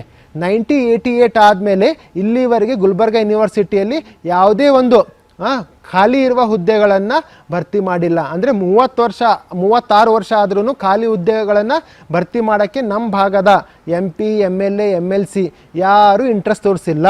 ಅಂತಂದರೆ ಯೂನಿವರ್ಸಿಟಿನೇ ಕ್ಲೋಸ್ ಆಗೋ ಹಂತಕ್ಕೆ ಹೊಂಟಿದೆ. ಅಂದರೆ 36 ವರ್ಷ ಅಂದರೆ ಒಬ್ಬ ನಾರ್ಮಲ್ ಗ್ರಾಜ್ಯುಯೇಟ್ ಆಗಿ ಅವ್ನು ಜಾಬ್ ಸೇರೋಕೆ 25ರಿಂದ 30 ವರ್ಷದಲ್ಲಿ ಸೇರ್ತಾನೆ. ರಿಟೈರ್ಡ್ ಆಗೋದು 60 ವರ್ಷ. ಅಂದರೆ ಸೇರಿದವ್ರು ಹೊಸ ಮಂದಿ ರಿಟೈರ್ಡ್ ಆಗೋ ಹಂತಕ್ಕೆ ಬಂದಾರ. ನೀವು ಇನ್ನೂ ಅವ್ರಲ್ಲಿ ಜಾಬ್ ಫುಲ್ ಮಾಡ್ಕೊಳ್ಳೋ ಅಂದ್ರೆ ಏನು ಕ್ಲೋಸ್ ಆಗ್ತೀರಾ ಯೂನಿವರ್ಸಿಟಿಗೆ? ಸಾವಿರಾರು 5 ಲಕ್ಷ ಯುವಕರಿದ್ದಾರೆ ನಮ್ಮ ನಾರ್ತ್ ಈಸ್ಟ್ ಗ್ರಾಜ್ಯುಯೇಟಲ್ಲಿ. ಅವ್ರಿಗೆ ಜಾಬ್ ಸಿಗಬಾರ್ದಾ? ಇಂಥಲ್ಲಿ ನೀವು ಭರ್ತಿ ಮಾಡ್ಕೊಂಡಾಗ ಅವ್ರಿಗೆ ಜಾಬ್ ಸಿಗುತ್ತಲ್ವ ಆಟೋಮೆಟಿಕ್ಲಿ. ಅವ್ರಿಗೆ ಅದು ಇಂಟ್ರೆಸ್ಟ್ ಇಲ್ಲ. ಅವ್ರಿಗೆ ಇಂಟ್ರೆಸ್ಟ್ ಇರೋದು ಅವ್ರು ದುಡ್ಡು ಮಾಡ್ಬೇಕನ್ನೋದು ಒಂದೇ ಇದೆ. ಮತ್ತು ನಾನು ವೇರಿಯಸ್ ಪಾಯಿಂಟ್ಸ್ ಮಾಡಿದ್ದೀನಿ. ಏನಂದರೆ ನಮ್ಮ ಭಾಗದ ಯುವಕರು ಗ್ರಾಜ್ಯುಯೇಟ್ ಮುಗಿಸಿರೋರು ಬೆಂಗಳೂರು, ಮುಂಬೈ, ಹೈದರಾಬಾದು, ಡೆಲ್ಲಿ ಅಂತ ಎಲ್ಲ ಕಡೆ ಜಾಬ್ ಮಾಡೋಕ್ಕೆ ಹೋಗ್ತಾರೆ. ಅವ್ರು ಗಳಿಸೋದು 20-25 ಸಾವಿರ ಅಷ್ಟೇ. ಅವ್ರಿಗೆ ಬರೋಕ್ಕೆ ಹೋಗೋಕ್ಕೆ ಏನು ಫೆಸಿಲಿಟಿ ಇದೆ ಹೇಳ್ರಿ? ಬೆಂಗಳೂರಿಗೆ ಹೋಗೋಕ್ಕೆ ಒಂದು 2 ಟ್ರೈನ್ ಇದೆ, ಮತ್ತು ಹೈದರಾಬಾದ್ಗೆ ಹೋಗೋಕ್ಕೆ ಟ್ರೈನ್ ಇದೆ 2, ಮುಂಬೈಗೆ ಹೋಗೋಕ್ಕೆ ಫುಲ್ಲಾಗಿ ಹೋಗುತ್ತೆ. ಹೊಸ ಟ್ರೈನ್ ಹಾಕಿದ್ದೀರಾ? ಅಥವಾ ಅವ್ರಿಗೆ ಏನಾದರೂ ಬೇರೆದು ಬಸ್ ಫೆಸಿಲಿಟೀಸ್ ಮಾಡಿಸಿದಾರೆ ಕಡಿಮೆ ರೇಟಲ್ಲಿ, ಅಥವಾ ಏರ್ವೇಸ್ ಅಂತಂದರೆ ಫ್ಲೈಟು ಇದ್ರದ್ದು ಏನಾದರೂ ವ್ಯವಸ್ಥೆ ಇದೆನಾ? ಇದೇ ವ್ಯವಸ್ಥೆ. ಈಗ ಮೊನ್ನೆ MP ಅವ್ರು ಹೇಳಿದರು, ನಾನು ವಂದೇ ಭಾರತ್ ಲಾಂಚ್ ಮಾಡಿದ್ದೀನಿ. ನಾನು ಇಷ್ಟೇ ಕೇಳೋಕ್ಕೆ ಇಷ್ಟಪಡ್ತೀನಿ ಸನ್ಮಾನ್ಯ ಡಾಕ್ಟರ್ ಉಮೇಶ್ ಜಾಧವ್ ಅವರಿಗೆ, ತಾವು ವಂದೇ ಭಾರತ್ ಲಾಂಚ್ ಮಾಡಿದ್ರೆ ಅದು ಟಿಕೆಟ್ ಫೇರ್ ಏರ್ಟಿದೆ 1400, 1600, 2500. ಒಂದು ಸತಿ ಬೆಂಗಳೂರು ಹೋಗಿ ಬರೋಕ್ಕೆ 3000 ರೂಪಾಯಿ ರಿಸರ್ವೇಷನ್ ಟಿಕೆಟ್ ಇದೆ. ಒಂದು 10, 12 ಸಾವಿರ, 15 ಸಾವಿರ ಗಳಿಸೋ ಗ್ರಾಜ್ಯುಯೇಟ್ ಅದರಲ್ಲಿ ಹೋಗಿ ಬರ್ಬೋದಾ? ಆಗುತ್ತಾ ಸರ್? ನಾನು ಕ್ವಶನ್ ಕೇಳಿ ಸಾಧ್ಯ ಇಲ್ಲ. ಮತ್ತು ನಿಮ್ಮ ಅಚೀವ್ಮೆಂಟ್ ಏನು ರೀ? ನೀನು VIP ಅವರಿಗೆ ಟ್ರೈನ್ ಬಿಟ್ಟಿದ್ದಾರೆ ವಂದೇ ಭಾರತ, ಅಥವಾ ನೀವು ಓಡಾಡೋ ಸಲಕ್ಕೆ ಹಾಕಿರ ನಿಮ್ಗೆ ಜಲ್ದಿ ಹೋಗಿ ಬರೋ ಸಲಕ್ಕೆ? ಯಾವಾಗೂ ಕನ್ಸರ್ನ್ ಇರಬೇಕು. ಯಾವ ಥರ ಅಂತಂದರೆ, ಒಂದು ಸ್ಲೀಪರ್ ಟ್ರೈನಲ್ಲಿ 300 ರೂಪಾಯಿದಾಗ ನಾವು ಬೆಂಗಳೂರಿಗೆ ಹೋಗಿ ಬರ್ತೀರಾ ಅಂತಂದರೆ ಒಂದು 100 ರೂಪಾಯಿ ಜಾಸ್ತಿ, 200 ರೂಪಾಯಿ ಜಾಸ್ತಿ ಅಂದರೆ 500 ರೂಪಾಯಿ ಅಂದರೆ ಭೀ 1000 ರೂಪಾಯಿದಾಗ ಹೋಗಿ ಬರ್ತಾರೆ. ಅಂದರೆ ಅದು ಮ್ಯಾಕ್ಸಿಮಮ್ ಲಿಮಿಟ್. ಅದು ಆದರೆ ಗ್ರಾಜ್ಯುಯೇಟ್ ಅಫೋರ್ಡ್ ಆಗ್ತಾರೆ. ಅಫೋರ್ಡೆಬಿಲಿಟಿ ಬಿಟ್ಟು ನಿಮಗೆ ನಡೀತದ್ರಿ. ನಿಮಗೆ 3 ಲಕ್ಷ ಪಗಾರ ಬರ್ತದೆ MP ಆಗಿ, ನೀವು ಹೋಗ್ತೀರಿ ವಂದೇ ಭಾರತಲ್ಲಿ, ಅವ್ರು ಹೋಗೋಕ್ಕಾಗತ್ತಾ? ಈ ಕ್ವಶನ್ ಬಂದಾಗ ತಾವು ಇದೇ ಪ್ರಶ್ನೆಯನ್ನು ಆ ಪಕ್ಷದ ವಿರೋಧ ಪಕ್ಷದಂಥ MP ಯಾರು ಕೇಳಲ್ವಲ್ವ? ಯಾವುದೋ ಒಂದು ಇದು ಬಿಟ್ಟರೆ, ಟ್ರೈನ್ ಬಿಟ್ಟರೆ ಕೆಲಸಕ್ಕೆ ಬರಲ್ಲ, ನಿಮ್ಮಂತೆ ಸ್ಪಷ್ಟನೆ ನೀಡಿದ್ರೆ ಕೂಡ ಜನರಿಗೆ ಅರ್ಥ ಆಗ್ತದಲ್ಲ. ನೀವು ಅಡ್ಜಸ್ಟ್ಮೆಂಟ್ ಪಾಲಿಟಿಕ್ಸ್ ಮಾಡಬೇಡ್ರಿ. ಅಡ್ಜಸ್ಟ್ಮೆಂಟ್ ಪಾಲಿಟಿಕ್ಸ್ ಮಾಡಿದ್ರೆ ನಮ್ಮ ಭಾಗ ಉದ್ಧಾರ ಆಗಲ್ಲ. ನೀವು ಗೆದ್ದಾಗ ಅವ್ರು ಸೋತೋರು ಸುಮ್ಮನೆ ಕೊಡ್ರಿ, ಅವ್ರು ಸೋತೋರು ನೆಕ್ಸ್ಟ್ ಟೈಮ್ ಗೆದ್ದಾಗ ನೀವು ಗೆದ್ದವ್ರು ಸುಮ್ಮನೆ ಕೊಡ್ರಿ ಅಂದ್ರೆ ಆಗೋದಿಲ್ಲ. ಒಂದು ಸ್ವಹಿತಾಸಕ್ತಿ ಇರಬೇಕು. ಈ ಭಾಗದ ಡೆವಲಪ್ಮೆಂಟ್ ಇರ್ಬೋದು, ಟ್ರಾನ್ಸ್ಪೋರ್ಟೇಷನ್ ಇರ್ಬೋದು, ಕನೆಕ್ಟಿವಿಟಿ ಇರ್ಬೋದು, ಮತ್ತು ಇಲ್ಲಿ ಯಾವುದೂ ಇಂಡಸ್ಟ್ರೀಸ್ ಇಲ್ಲ. ಗುಲ್ಬರ್ಗ ಆಗಿರ್ಬೋದು, ಬೀದರ್ ಆಗಿರ್ಬೋದು, ಕೊಪ್ಪಳ, ರಾಯಚೂರು ಎಲ್ಲೂ ಇಂಡಸ್ಟ್ರೀಸ್ ಇಲ್ಲ. ನೋಡಿ ಮೈಸೂರು, ಹುಬ್ಳಿ ಮತ್ತು ಆ ಕಡೆ ಯಾವ ಥರ ಇದೆ ಬೆಂಗಳೂರಲ್ಲೆಲ್ಲ ಜಾಬ್ಸ್ ಕ್ರಿಯೇಷನ್ನು. ಇಲ್ಲಿ ಯಾವುದೇ ರೀತಿ ಇಲ್ಲ. ಜಾಬ್ಸ್ ಕ್ರಿಯೇಟ್ ಮಾಡಬೇಕು. ಯಾಕಂತಂದರೆ ನೀವು ಜಾಬ್ ಕ್ರಿಯೇಟ್ ಆಗೋ ಇಂಡಸ್ಟ್ರೀಸೇ ತರಲ್ಲ ಅಂತಂದಮೇಲೆ ಗ್ರ್ಯಾಜುಯೇಟಿಗೆ ಜಾಬ್ ಹೆಂಗೆ ಸಿಗುತ್ತೆ? ಜಾಬ್ ಸಿಕ್ತಂತಿಕೋರು ಇಲ್ಲಿ ಇಂಡಸ್ಟ್ರೀಸ್ ಬಂದು ಜಾಬ್ ಸಿಕ್ತು, ಅವ್ರಿಗೆ ಸ್ಯಾಲ್ರಿ ಇಲ್ಲೇ ಸಿಗ್ಲತ್ತಂದ್ರೆ ಅದೇ ದುಡ್ಡಿಲ್ಲಿ ಖರ್ಚು ಮಾಡ್ತಾರೆ. ಪ್ಲಾಟ್ ತೋತಾನ, ಮನೆ ಕಟ್ತಾನ, ಸ್ಕೂಲ್ಗೆ ಹಾಕ್ತಾನೆ ಹುಡುಗರಿಗೆ, ಮತ್ತು ಇಲ್ಲೇ ಹೆಲ್ತ್ ಖರ್ಚು ಮಾಡ್ತಾನೆ, ಮದಿ ಇಲ್ಲೇ ಆಗ್ತದೆ ಒಂದು. ಸೊ ಓವರಾಲ್ ಈ ಭಾಗದ ಎಕನಾಮಿನೂ ಡೆವಲಪ್ ಆಗುತ್ತೆ, ನಾವು ಡೆವಲಪ್ ಆಗ್ತೀವಿ, ಮತ್ತು ನಮ್ಮ ತಂದೆ ತಾಯಿ ಜೊತೆ ಇರ್ತೀವಿ, ಸುಖನ್ ಇರ್ತೀವಿ. ನಂದೇ ಎಕ್ಸಾಂಪಲ್ ಹೇಳ್ತೀನಿ ಸರ್. ನಾನು BA ಮಾಡಿಬಿಟ್ಟು ಬೆಂಗಳೂರಲ್ಲಿ ಜಾಬ್ ಮಾಡ್ತಿದ್ದೆ. ನನ್ನ ಒಬ್ಬನೇ ಮಗ. ನಮ್ಮ ತಂದೆಯವ್ರದ್ದು ಹಾರ್ಟ್ ಸರ್ಜರಿ ಆಗಿತ್ತು, ಅವ್ರು ಬಿಸ್ನೆಸ್ ಮಾಡ್ತಾರೆ. ಅದು ನಾನು ನಿಭಾಯಿಸ್ಬೇಕು. ನಾನೊಬ್ಬ ಮಗ ಆಗಿ ಮತ್ತು ಅವ್ರು ನೋಡ್ಕೋಬೇಕಂತ ನಾನು ಬೆಂಗಳೂರು ಬಿಟ್ಟು ಬಂದೆ. ಅಂತಂದರೆ ನನಗೆ ಅಲ್ಲಿ ಒಳ್ಳೆ ಜಾಬ್ ಇದ್ರು ಬಿಟ್ಟು ಬಂದೆ. ಇಲ್ಲಿ ನಂಗೆ ಜಾಬ್ ಸಿಕ್ಕಿಲ್ಲ, ನಾನು ಬಿಸ್ನೆಸ್ ಮಾಡ್ತಿದ್ದೀನಿ, ನಮ್ಮ ಫಾದರ್ದು ಬಿಸ್ನೆಸ್ ನೋಡ್ಕೊತಿದ್ದೀನಿ, ನಂದು ಬಿಸ್ನೆಸ್ ಮಾಡ್ತಾ ಇದ್ದೀನಿ. ನಾನೇನೋ ಧೈರ್ಯವಾಗಿ ಮಾಡ್ತಾ ಇದ್ದೀನಿ. ಬಿಸ್ನೆಸ್ ಅಂದರೆ ಹೈ ರಿಸ್ಕ್ ಹೈ ರಿವಾರ್ಡ್ ಇರುತ್ತೆ. ಬಟ್ ಉಳಿದವರೆಲ್ಲ ಹೆಂಗೆ ಮಾಡಬೇಕು? ಅವ್ರಿಗೆ ಜಾಬ್ಸ್ ಇದ್ದರೆ ಮಾತ್ರ ತಂದೆ ತಾಯಿ ನೋಡ್ಕೊಳಕ್ಕಾಗುತ್ತೆ, ಇಲ್ಲಿ ಇರೋಕ್ಕಾಗುತ್ತೆ. ಅಥವಾ ತಂದೆ ತಾಯಿಗೆ ಅಲ್ಲಿ ಶಿಫ್ಟ್ ಮಾಡೋಕ್ಕಾಗುತ್ತಾ? ಅವ್ರು ಬರೋ ಪಗಾರ 20,000 15,000ದಲ್ಲಿ ಬೆಂಗಳೂರು 10,000 ರೂಪಾಯಿ ಕಿರೇ ಇದೆ. ನೀವು ಹೇಳ್ತಿರಲ್ಲ, ನಾವು ಹೇಳಿದಾಗ ಅವ್ರು ಹೇಳ್ತಾರೆ ಸರ್ಕಾರದಿಂತ ನಾವು ಗಂಗಾ ಕಲ್ಯಾಣ ಯೋಜನೆ ಕೊಡ್ಲತ್ತೀವಿ, ಇದು ಟ್ಯಾಕ್ಸಿಗಳು ಕೊಡ್ಲತ್ತೀವಿ, ಕೈಗಾರಿಕೆಯಲ್ಲಿ ಕೊಡ್ಲತ್ತಿದ್ದೀವಿ, ಅನೇಕ ಯೋಜನೆಗಳನ್ನು ಕೊಡ್ಲತ್ತೀವಿ. ಇದನ್ನ ಯೋಜನೆಗಳನ್ನು ಸದುಪಯೋಗ ಪಡಿಸಿಕೊಳ್ಳಬೇಕಲ್ಲ, ಅವ್ರು ಸದುಪಯೋಗ ಪಡಿಸ್ತಾ ಇಲ್ಲ ಅಂತ ಅವರು ಭಾಷಣದಲ್ಲಿ ಹೇಳ್ತಾರೆ. ನಾನು ಒಂದು ಮಾತು ಇಷ್ಟೇ ಸರ್, ತಾವು ತಿನ್ನೋದು ಅನ್ನ, ನಾನು ತಿನ್ನೋದು ಅನ್ನ, MP MLA ತಿನ್ನೋದು ಅನ್ನ. ಆ ಅನ್ನ ತಿನ್ನೋಕ್ಕೆ ನಮಗೆ ದಿಕ್ಕಿರಲಿಲ್ಲ ಅಂತಂದರೆ, ಅನ್ನ ತಿನ್ನಬೇಕಿತ್ತಂದ್ರೆ ನಾನು ನೌಕರಿ ಮಾಡಬೇಕು. ಮ್ಯಾಕ್ಸಿಮಮ್ ಇವತ್ತಿನ ದಿವಸ ಭಾರತ ದೇಶದಲ್ಲಿ 98% ಜನ ನೌಕರಿ ಮಾಡ್ತಾರೆ. ಕೂಲಿ ಮಾಡಲಿ, ನಾಲಿ ಮಾಡಲಿ, ಅಥವಾ ಸಾಫ್ಟ್ವೇರ್ ಇಂಜಿನಿಯರ್ಸ್ ಇರಲಿ, ಟೀಚರ್ಸ್ ಇರಲಿ, ಏನೇ ಮಾಡಲಿ ನೌಕರಿ ಮಾಡಿ ಹೊಟ್ಟೆ ತುಂಬಿಸ್ಕೋತಾರೆ. 2% ಜನ ಮಾತ್ರ ಬಿಸ್ನೆಸ್ ಮಾಡ್ತಾರೆ. ಸೊ ಆ 98%ಗೆ ಮೂಲಭೂತವಾಗಿ ಲೋಕಲ್ ಜಾಬ್ ಸಿಕ್ಕಾಗ ಮಾತ್ರ ಅವ್ರು ಹೊಟ್ಟೆ ತುಂಬ್ತದ. ಇಲ್ಲಾಂದ್ರೆ ಗೋಳೆ ಹೋಗ್ತಾರೆ. ಈಗ ಇರ್ಬೋದು, ನೋಡ್ಬೋದು ನೀವು ಎಲ್ಲ ಟ್ರೈನ್ ಎಷ್ಟು ಜನರಲ್ ಬೋಗಿ ಮತ್ತು ರಿಸರ್ವೇಷನ್ ಎಷ್ಟು ಫುಲ್ ಇರುತ್ತೆ. ನಾವು ಯಾರಿಗಾದ್ರೂ ಟ್ರೈನಿಗೆ ಬಿಡಕ್ಕೆ ಹೋದಾಗ ನಮ್ಗೆ ನೋಡಿದ್ರೆ ಜಲ್ ಅಂತದ. ಈ ಮಂದಿ ಇಲ್ಲಿಂದ ನೋಡಿ ಹ್ಯಾಂಗೆ ಹೋಗ್ಲತ್ತದ. ಮುಂಜಾನೆ ಟ್ರೈನ್ ಬರುವಾಗ ಅದು ಹೆಂಗಂದ್ರೆ ನಿಂತ್ರೆ ಸಾಕು, ನಾವು ಹೊರಗೆ ಬರ್ತೇವೆ, ತಾನೇ ಮುಂದೆ ನುಕ್ಕೊಂಬರ್ತಾರೆ. ಹಂಗದ ಪರಿಸ್ಥಿತಿ. ಇದು ಯಾಕೆ ಅವ್ರಿಗೆ ಕಾಣ್ತಾ ಇಲ್ಲ? ಅವ್ರ ಬಳಿ ಟಾಪ್ ಎಂಡ್ ಗಾಡೀಸ್ ಇದೆ, ಫ್ಲೈಟಿಗೆ ಓಡಾಡ್ತಾರೆ, ಅವ್ರಿಗೆ ಕಾಣಿಸ್ತಾ ಇರ್ಬೋದು. ಬಟ್ ನನ್ನ ವಿಚಾರ ಇದೆ, ನಾನು ಈ ಫೀಲ್ಡಿಗೆ ಬಂದಿದ್ದೇನಂತಂದ್ರೆ ನ್ಯಾಯ ಕೊಡಿಸ್ಬೇಕು, ಗ್ರ್ಯಾಜುಯೇಟಿಗೆ ಒಂದು ಬದಲಾವಣೆ ತರಬೇಕಂತ. ನನ್ನಿಂದ ನೀವು ಬದಲಾವಣೆ ಬಯಸಿರಂದ್ರೆ ನನಗೆ ಸೂಕ್ತ ಅಭ್ಯರ್ಥಿ ಅಂದರೆ ನನಗೆ ಫಸ್ಟ್ ಮೊದಲ ಪ್ರಾಶಸ್ತ್ಯದ ಓಟ್ ಹಾಕಿ ಗೆಲ್ಸ್ಕೊಂಡು ತೊಗೊಂಬರ್ರಿ. ಇಲ್ಲ ಅಂತಂತಂದರೆ ನಿಮ್ಗೆ ಯಾರು ಸೂಕ್ತ ಅಂತಾರೆ ಅವರಿಗೆ ನೀವು ಓಟ್ ಕೊಡ್ರಿ. ಮತ್ತು ನಾನು ಮುಂದೆ ಬರೋ ದಿನಗಳಲ್ಲಿ ಗೆದ್ದ ಮೇಲೆ ನಾ ಕೆಲಸ ಮಾಡಲಿಲ್ಲ ಅಂದ್ರೆ ನೀವು ಎಲ್ಲಿ ನನಗೆ ನಡು ರೋಡ್ ಮೇಲೆ ಅಂಗಿ ಕಾಲರ್ ಹಿಡಿದು ಕೇಳ್ಬೋದು, ಯಾಕ್ರಿ ನಮ್ಮ ಓಟ್ ತೊಗೊಂಡಿರಿ ನೀವು ಕೆಲಸ ಮಾಡಲಿಲ್ಲ ಅಂತ. ಅಷ್ಟು ನಾನು ಕಾನ್ಫಿಡೆಂಟ್ ಕೊಡ್ತೀನಿ ನಿಮ್ಮ ಮೇಲೆ. ಯಾಕಂದರೆ ನೀವು ಯಾರಿಗಾದ್ರೂ ಅಂಗಿ ಕಾಲರ್ ಹಿಡಿದು ಕೇಳೋಕ್ಕಾಗತ್ತಾ? ಗೆದ್ದವರಿಗೆ ಆಗಲ್ಲ. ಯಾಕೆ ಅವ್ರು ಸೌಕರ್ಯರ ಕರೋಡಪತಿ ಹರ, ದೊಡ್ಡ ಗಾಡಿಯಾಗ ಓಡಾಡ್ತಾರೆ, ಅವರು ಗೆದ್ದ ಬೆಳಗ್ಗೆ ಬೆಂಗಳೂರು ಆ ಕಡೆ ಇರ್ತಾರೆ, ಆಗಲ್ಲ. ನಾನು ಲೋಕಲ್ ಇರ್ತೀನಿ. ನಂದು ಈಗ ಹೇಳ್ತೀನಿ, ನಾನು 80-90% ನಾನು ಗೆದ್ದರೂ ಕೂಡ ಈ ಈಶಾನ್ಯ ಮತಕ್ಷೇತ್ರದ ಸುತ್ತಮುತ್ತನೇ ಓಡಾಡ್ತಿರ್ತೀನಿ, ಇಲ್ಲೇ ಆಫೀಸ್ ಮಾಡಿರ್ತೀನಿ, ಮತ್ತು ನಿಮಗೆ ಎನಿ ಟೈಮ್ ಅವೈಲೇಬಲ್ ಇರ್ತೀನಿ. ಇಲ್ಲಾಂದ್ರೆ ನಾನು ಇಷ್ಟು ಕ್ಲಿಯರಾಗಿ ಹೇಳ್ತಾ ಇದ್ದೀನಿ, ನಾನು ಅಂಗಿ ಹಿಡಿದು ನೀವು ಕೇಳ್ಬೋದಂತ ಇಷ್ಟು ಓಪನ್ ಆಗಿ ನಾನು ಚಾಲೆಂಜ್ ಕೊಡ್ತಾ ಇದ್ದೀನಿ ಸರ್. ಇನ್ನೊಂದು, ಈಗ ಮೊನ್ನೆ ತಾನೇ ಅತಿಥಿ ಉಪನ್ಯಾಸಕರು ಹೋರಾಟ ಮಾಡಿದ್ರು. ಎಸ್ ಸರ್, ತಾವು ಕೂಡ ನೋಡಿದ್ರಿ. ವಿಧಾನಸೌಧ ಸತತವಾಗಿ 1 ತಿಂಗಳು ಕುಂತ ಕೂಡ ಅಧಿವೇಶನದ ಕೂಡ ಹೋಗಿ ಅವರು ಮುತ್ತಿಗೆ ಹಾಕಿದ್ರು. ಇದಕ್ಕೆ ಯಾರು ಬೆಂಬಲ ಕೊಡಲಿಲ್ಲ. ಎಲ್ಲೋ ಒಂದು ರೀತಿಯವ್ರಿಗೆ ಅತಿಥಿ ಉಪನ್ಯಾಸಕರಿಗೂ ಕೂಡ ಒಂದು ಮನೋಭಾವನೆ, ಏನಪ್ಪ ನಮಗೆ ಯಾರೂ ಸಪೋರ್ಟ್ ಮಾಡಲಿಲ್ಲ ಅನ್ನೋ ಮನೋಭಾವನೆ ಬಂತು. ಇದ್ರ ಬಗ್ಗೆ ತಾವೇನು ಹೇಳ್ತೀವಿ? ನಾವು ಅತಿಥಿ ಉಪನ್ಯಾಸಕರ ಹೋರಾಟ ಇದ್ದಾಗ ನಾವು ಹೋಗಿ ಬೆಂಬಲ ಕೊಟ್ಟಿದ್ದೀವಿ ಸರ್. ಮತ್ತು ಡಿಸ್ಟ್ರಿಕ್ಟ್ ಇನ್ಚಾರ್ಜ್ ಮಿನಿಸ್ಟರ್ ಮುತ್ತಿಗೆ ಹಾಕಿದಾಗ ಅದಾದಮೇಲೆ ಅಲ್ಲಿ ಬಾಬಾ ಸಾಹೇಬ್ ಅಂಬೇಡ್ಕರ್ ಗಾರ್ಡನು ಮತ್ತು ಬಸವೇಶ್ವರ ಗಾರ್ಡನ್ ಇದೆ ಅಲ್ವಾ, ಅಲ್ಲಿ ಹೋಗಿ ಕೂತಿ ಮಾತಾಡಿ ಚರ್ಚೆ ಮಾಡಿ ರೂಪರೇಷೆ ಬಗ್ಗೆನೂ ಚರ್ಚೆ ಮಾಡಿದ್ದೀವಿ ನಾವು. ಮತ್ತು ನಾವು ಅವ್ರಿಗೆ ಕ್ಲಿಯರ್ಲಿ ಹೇಳಿದ್ದೀವಿ, ಇವರು ಮೋಟಾ ಚರ್ಬಿ ಇದ್ದವ್ರು ಇದ್ದಾರೆ, ಬ್ರಿಟಿಷರು ಹ್ಯಾಂಗಿದ್ದಾರಲ್ವ ಹಾಗಿದ್ದಾರೆ ಇವ್ರು ಎಲೆಕ್ಟೆಡ್ ರಿಪ್ರೆಸೆಂಟೇಟಿವ್. ಈಗ ಅವ್ರಿಗೆ ಬುದ್ಧಿ ಬರಬೇಕಿತ್ತಂದ್ರೆ ಎಲ್ಲರೂ ಒಂದೊಂದು ದಿನ ಅವ್ರ ಮನೆ ಹತ್ರ ಸ್ಟ್ರೈಕ್ ಕೊಡಮ್, ಅವಾಗ ಮಾತ್ರ ಅವ್ರಿಗೆ ಬುದ್ಧಿ ಬರ್ತದೆ. ಯಾಕಂದ್ರೆ ಮನೆ ಎದುರು ನಾವು ಸ್ಟ್ರೈಕ್ ಕುಂತಾಗ ಅವ್ರ ಇಜ್ಜತ್ತರ ಬರ್ತದೆ. ಹೆಂಡತಿ ಮಕ್ಳಿಗೆ ಗೊತ್ತಾಗ್ತದೆ ನನ್ನ ಗಂಡ ಏನು ಮಾಡ್ಲತ್ತಾನ ಕೆಲಸ, ಅಥವಾ ಈ ಗೆದ್ದು ಬಂದು ಏನಾದರೂ ಯಾರ್ದಾರ ತೊಂದರೆ ನಿವಾರಣೆ ಮಾಡ್ತಾ ಇದ್ದಾರೆ. ನಾವು ಅದನ್ನು ಹೇಳಿದ್ದೀವಿ, ಎಲ್ಲ MLAಗಳು ಒಂದೊಂದು ದಿನ ಮನೆ ಹತ್ರ ಹೋಗಿ ಪ್ರತಿಭಟನೆ ಮಾಡೋಣ ಅಂತ.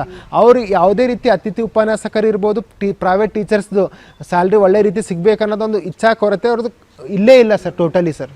ಈಗ ಒಂದು ವೇಳೆ ತಾವೇನಾದರೂ ಗೆದ್ದು ಬಂದರೆ ಈ ಭಾಗಕ್ಕೆ ಏನಾದರೂ ಕೊಡುಗೆ ಕೊಡ್ತೀರಾ, ಯಾವ್ಯಾವ ಕೊಡಬೇಕು ಅನ್ನೋದು ತಮ್ಮ ಅನಿಸಿಕೆ ಕೆಲವೊಂದು. ಈ ಭಾಗದ ಯುವಕರು 2 ಡೆಕೆಡ್ಸಿಂದ ಒಂದು ಟ್ರಾನ್ಸ್ಪೋರ್ಟೇಷನ್ ಪ್ರಾಬ್ಲಮ್ ಏನು ಫೇಸ್ ಮಾಡ್ತಾ ಇದ್ದಾರೆ. ಸಾಫ್ಟ್ವೇರ್ ಇಂಜಿನಿಯರ್ಸ್ ಆಗಿರ್ಬೋದು, ಬೆಂಗಳೂರು ಎಲ್ಲ ಮೆಟ್ರೋ ಸಿಟಿಲಿ ವರ್ಕ್ ಮಾಡೋರು, ಮತ್ತು ಯಾವುದೇ ಗ್ರಾಜ್ಯುಯೇಟ್ಸ್ ಬೆಂಗಳೂರಿಗೆ ಹೋಗಿ ಸಣ್ಣ ಪುಟ್ಟ ಕೆಲಸ ಮಾಡ್ತಿರ್ತಾರಲ್ವ, ಅವ್ರಿಗೆ ಟ್ರಾನ್ಸ್ಪೋರ್ಟೇಷನ್ ಫೆಸಿಲಿಟಿ ಒಂದು ರೋಡ್ವೇ ಇರ್ಬೋದು, ರೈಲ್ವೆ ಇರ್ಬೋದು, ಮತ್ತು ಬಸ್ ವೇ ಇರ್ಬೋದು, ಇದಕ್ಕೆ ನಾನು ಒಂದು ಪ್ರಿಫರೆನ್ಸ್ ಕೊಟ್ಬಿಟ್ಟು ಅದನ್ನು ಪ್ರಾಬ್ಲಮ್ ರಿಸಾಲ್ವ್ ಮಾಡ್ತೀನಿ ಸರ್. ಮತ್ತು ಎರಡನೇದು ಏನಂತಂತಂದರೆ ಸರ್, ನಮ್ಮಲ್ಲಿ ಇಲ್ಲಿ huge quality of IT employees ಇದ್ದಾರೆ. ಗುಲ್ಬರ್ಗ ಮತ್ತು ಬೀದರ್ ಈ ಭಾಗಕ್ಕೆ, ಈಶಾನ್ಯ ಪದವೀಧರ ಭಾಗಕ್ಕೆ ಇವರೆಲ್ಲ ಹೋಗ್ಬಿಟ್ಟು ಬೆಂಗಳೂರಲ್ಲಿ, ಹೈದರಾಬಾದಲ್ಲಿ, ಮುಂಬೈಲಿ ಸಾಫ್ಟ್ವೇರ್ ಇಂಜಿನಿಯರ್ ವರ್ಕ್ ಮಾಡ್ತಾ ಇದ್ದಾರೆ. ಅವ್ರಿಗೆ ಲೋಕಲ್ ಎಂಪ್ಲಾಯ್ಮೆಂಟ್ ಆಗಬೇಕಂದ್ರೆ ಈಗ ಆಲ್ರೆಡಿ ನಮ್ಮ ಹತ್ರ ಏರ್ಪೋರ್ಟ್ ಬಂದಿದೆ. ಇಲ್ಲೇ IT ಕಂಪನೀಸನ್ನು ತರಬೇಕು ಅಂತ ಆಲ್ರೆಡಿ ನಾನು ಒಂದು ಪ್ರಯತ್ನ ಮಾಡಿದ್ದೀನಿ. ನಮ್ಮ ಮುಂಚೆ ರತ್ನಪ್ರಭಾ ಮೇಡಮ್ ಅಂತ ಚೀಫ್ ಸೆಕ್ರೆಟರಿ ಇದ್ದರು, ರಿಟೈರ್ಡ್ ಆಗಿದ್ದಾರೆ. ಅವ್ರ ನೇತೃತ್ವದಲ್ಲಿ ಒಂದು ಮೀಟಿಂಗ್ ಮಾಡಿದ್ದೀವಿ. ನಾವು ಎಲ್ಲ ಕಂಪನೀಸ್ಗೂ ಏನೋ ಒಂದು ಪ್ರಪೋಸಲ್ ಕೊಟ್ಟಿದ್ದೀವಿ. ಏನಂತಂತಂದರೆ, ನಮ್ಮ ಭಾಗದ ಹ್ಯೂಮನ್ ರಿಸೋರ್ಸ್ ಇಷ್ಟು ಕ್ವಾಲಿಟಿ ಆಫ್ ಹ್ಯೂಮನ್ ರಿಸೋರ್ಸ್ ಇದೆ, ಇಷ್ಟೆಲ್ಲ ಜನ ಸುಮಾರು 70,000 ಗ್ರಾಜ್ಯುಯೇಟ್ಸ್ ಎಲ್ಲ IT ಫೀಲ್ಡಲ್ಲಿ ವರ್ಕ್ ಮಾಡ್ತಾರೆ. ಅವ್ರಿಗೆ ಲೋಕಲ್ ಆಗಿ ಇಲ್ಲಿ ನೀವು ಕಂಪ್ನಿ ತೆರೆದರೆ ಅವ್ರಿಗೆ ನೀವು ಸ್ಯಾಲರಿನೂ ಕಮ್ಮಿ ಕೊಟ್ಟರು ವರ್ಕ್ ಮಾಡ್ತಾರೆ. ಯಾಕಂದ್ರೆ ಸಪೋಸ್ ನೀವು ಸಾಫ್ಟ್ವೇರ್ ಇಂಜಿನಿಯರ್ ಇದ್ದೀರಿ, ಬೆಂಗಳೂರಲ್ಲಿ 50,000 ಪಗಾರ ತೊಗೊಳತ್ತೀರ ಅಂದ್ರೆ ನೀವು ಅದೇ ಇಲ್ಲಿ 30-35,000 ರೆಡಿ ಆಗ್ತೀರಿ ವರ್ಕ್ ಮಾಡ್ಲಿಕ್ಕೆ. ಯಾಕಂದ್ರೆ ನೀವು ಅಲ್ಲಿ ರೂಮ್ ರೆಂಟ್ 10,000, ಊಟ ತಿಂಡಿ 25,000 ಖರ್ಚು ಮಾಡತ್ತೀರಿ. ನಿಮಗೇನು ಖುಷಿ ಅನಿಸ್ತದೆ, ನಮ್ಮ ಮನ್ಯಾಗ ಅಲ್ಲೇ ಗುಲ್ಬರ್ಗ ಲೋಕಲ್ ಕೆಲಸ ಮಾಡ್ತೀನಿ ಅಂದ್ರೆ 10,000 ಕಮ್ಮಿ ಕೊಟ್ಟರು ಕೊಡ್ಲಾಕ ನೀವು ಎಲ್ಲೇ ಮಾಡ್ತೀರಿ, ಇಲ್ಲೇ ಉಂಡು ತಂದೆ ತಾಯಿ ಸಂಗಟ್ಟಿದ್ದು ಆರಾಮ್ ಇರ್ಬೋದಂತ. ಸೊ ಅವ್ರಿಗೆ 20-30% ಸ್ಯಾಲರಿ ಉಳಿಯುತ್ತೆ ಕಂಪ್ನೀಸ್ಗೆ, ಮತ್ತು ನೀವು ಇಲ್ಲಿ ಮಾಡ್ಬೋದಂತ ಅದನ್ನು ಒಂದು ಅರಿವು ಮೂಡಿಸಿದ್ದೀವಿ. ಒಂದು ಎರಡನೇದು ಏನಂತಂದರೆ ಸರ್, ನಾವು ಈ ಭಾಗದ ಟೀಚರ್ಸ್ ಏನಿದ್ದಾರೆ, ಪ್ರೈವೇಟ್ ಟೀಚರ್ಸು, ಅವರಿಗೆ ಸ್ಯಾಲ್ರಿ ಕಡಿಮೆ ಸಿಗ್ತಾ ಇದೆ. ಅದನ್ನು ಒಂದು ಕೂಗು ಎಬ್ಬಿಸ್ತೀವಿ, ಮತ್ತು ಒಳ್ಳೆ ಸ್ಯಾಲ್ರಿ ಸಿಗಬೇಕು ಮತ್ತು ಫೆಸಿಲಿಟಿ ಸಿಗಬೇಕು, ಅದ್ರ ಬಗ್ಗೆನೂ ನಾವು ಹೋರಾಟ ಮಾಡ್ತೀವಿ ಸರ್ ಮುಂದಿನ ದಿನಗಳಲ್ಲಿ. ಅದು ಅಲ್ಲಿಬಿಟ್ಟು 371 ಏನಿದೆ ಕಲ್ಯಾಣ ಕರ್ನಾಟಕ ನಾರ್ತ್ ಈಸ್ಟ್ ಭಾಗದಲ್ಲಿ ಪದವೀಧರ, ಅಲ್ಲಿ ಒಂದು ಸೆಲ್ ಇದೆ, ಕಲ್ಯಾಣ ಕರ್ನಾಟಕ ಸೆಲ್ ಅಂತ. ಆ ಸೆಲ್ ಬೆಂಗಳೂರಲ್ಲಿ ವರ್ಕ್ ಮಾಡ್ತಾ ಇದೆ. ಆ ಸೆಲ್ ಇಲ್ಲಿ ವರ್ಕ್ ಮಾಡಿದಾಗ ಮಾತ್ರ ಇಲ್ಲಿನ ಪಬ್ಲಿಕ್ದೇನು ಪ್ರಾಬ್ಲಮ್ ಇದೆ, 371 ಏಜ್ ಜಾಬ್ಸ್ ಖಾಲಿ ಇದೆ, ಏಜ್ ಜಾಬ್ಸ್ ಕೊಟ್ಟಿದ್ದಾರೆ, ಮತ್ತು ಇನ್ನೂ 371 ನಾವು ಏನೆಲ್ಲ ಪಡಿಬೋದು, ಆವಾಗ ಇಂಪ್ಲಿಮೆಂಟೇಷನ್ ಪ್ರಾಪರ್ ಆಗುತ್ತೆ. ಅವ್ರು ಇರೋರು ಬೆಂಗಳೂರಿಗೆ, ನಾವಿರೋರೆಲ್ಲ 317 ಕಲ್ಯಾಣ ಕರ್ನಾಟಕ ಈ ಭಾಗಕ್ಕಂದರೆ ಅದು ಆಗೋದಿಲ್ಲ ಸರ್. ಇಲ್ಲಿರೋದು ಪಬ್ಲಿಕ್ ಕನ್ಫ್ಯೂಷನ್ ಇದೆ.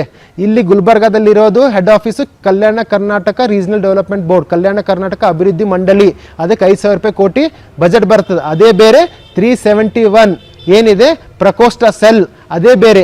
ಅದು ಟೋಟಲ್ ರೀಜನಲ್ ಡೆವಲಪ್ಮೆಂಟ್, ಒಂದು ನೌಕರಿದಾಗಿರ್ಬೋದು, ಮೆಡಿಕಲ್ ಸೀಟು, ಇಂಜಿನಿಯರಿಂಗ್ ಸೀಟ್ ಇರ್ಬೋದು, ಎಲ್ಲ ಟೋಟಲ್ 371 ಏನೆಲ್ಲ ಫೆಸಿಲಿಟಿ ಸಿಗಬೇಕು ಇದರಲ್ಲಿ ವರ್ಕ್ ಮಾಡುತ್ತೆ. ಸೆಲ್ ಡಿಫ್ರೆಂಟ್ ಇದೆ, ಅದು ಎಲ್ಲಕ್ಕೆ ಒಂದು ಸುಪ್ರೀಂ ಪವರ್ ಇದೆ 371. ಸೊ ಅದು ಇಲ್ಲಿ ವರ್ಕ್ ಮಾಡೋಕ್ಕೆ ಚಾಲು ಆದಾಗ ಮಾತ್ರ ನಮ್ಗೆ ಒಳ್ಳೆಯ ರೀತಿ ಫೆಸಿಲಿಟಿ ಸಿಗುತ್ತೆ. ಇನ್ನೊಂದು 370ನಲ್ಲಿ ಸಾವಿರಾರು ಹುದ್ದೆ ಖಾಲಿ ಇದೆ, ಅದನ್ನು ಇಮಿಡಿಯೇಟ್ಲಿ ಭರ್ತಿ ಮಾಡ್ಕೋಬೇಕು. ಅದಕ್ಕೂ ನಾವು ಹೋರಾಟ ಮಾಡೋಕ್ಕೆ ಇದು ಮಾಡ್ತೀವಿ ಸರ್, ಪ್ರಯತ್ನ ಮಾಡ್ತೀವಿ. ಮತ್ತು ನಮ್ಮದು ಹ್ಯೂಮನ್ ಇಂಡೆಕ್ಸ್ ಏನಿದೆ ಕಲ್ಯಾಣ ಕರ್ನಾಟಕ ಭಾಗದ್ದು, ಇದಕ್ಕೋಸ್ಕರ ನಾವು ಶ್ರಮಿಸ್ತೀವಿ.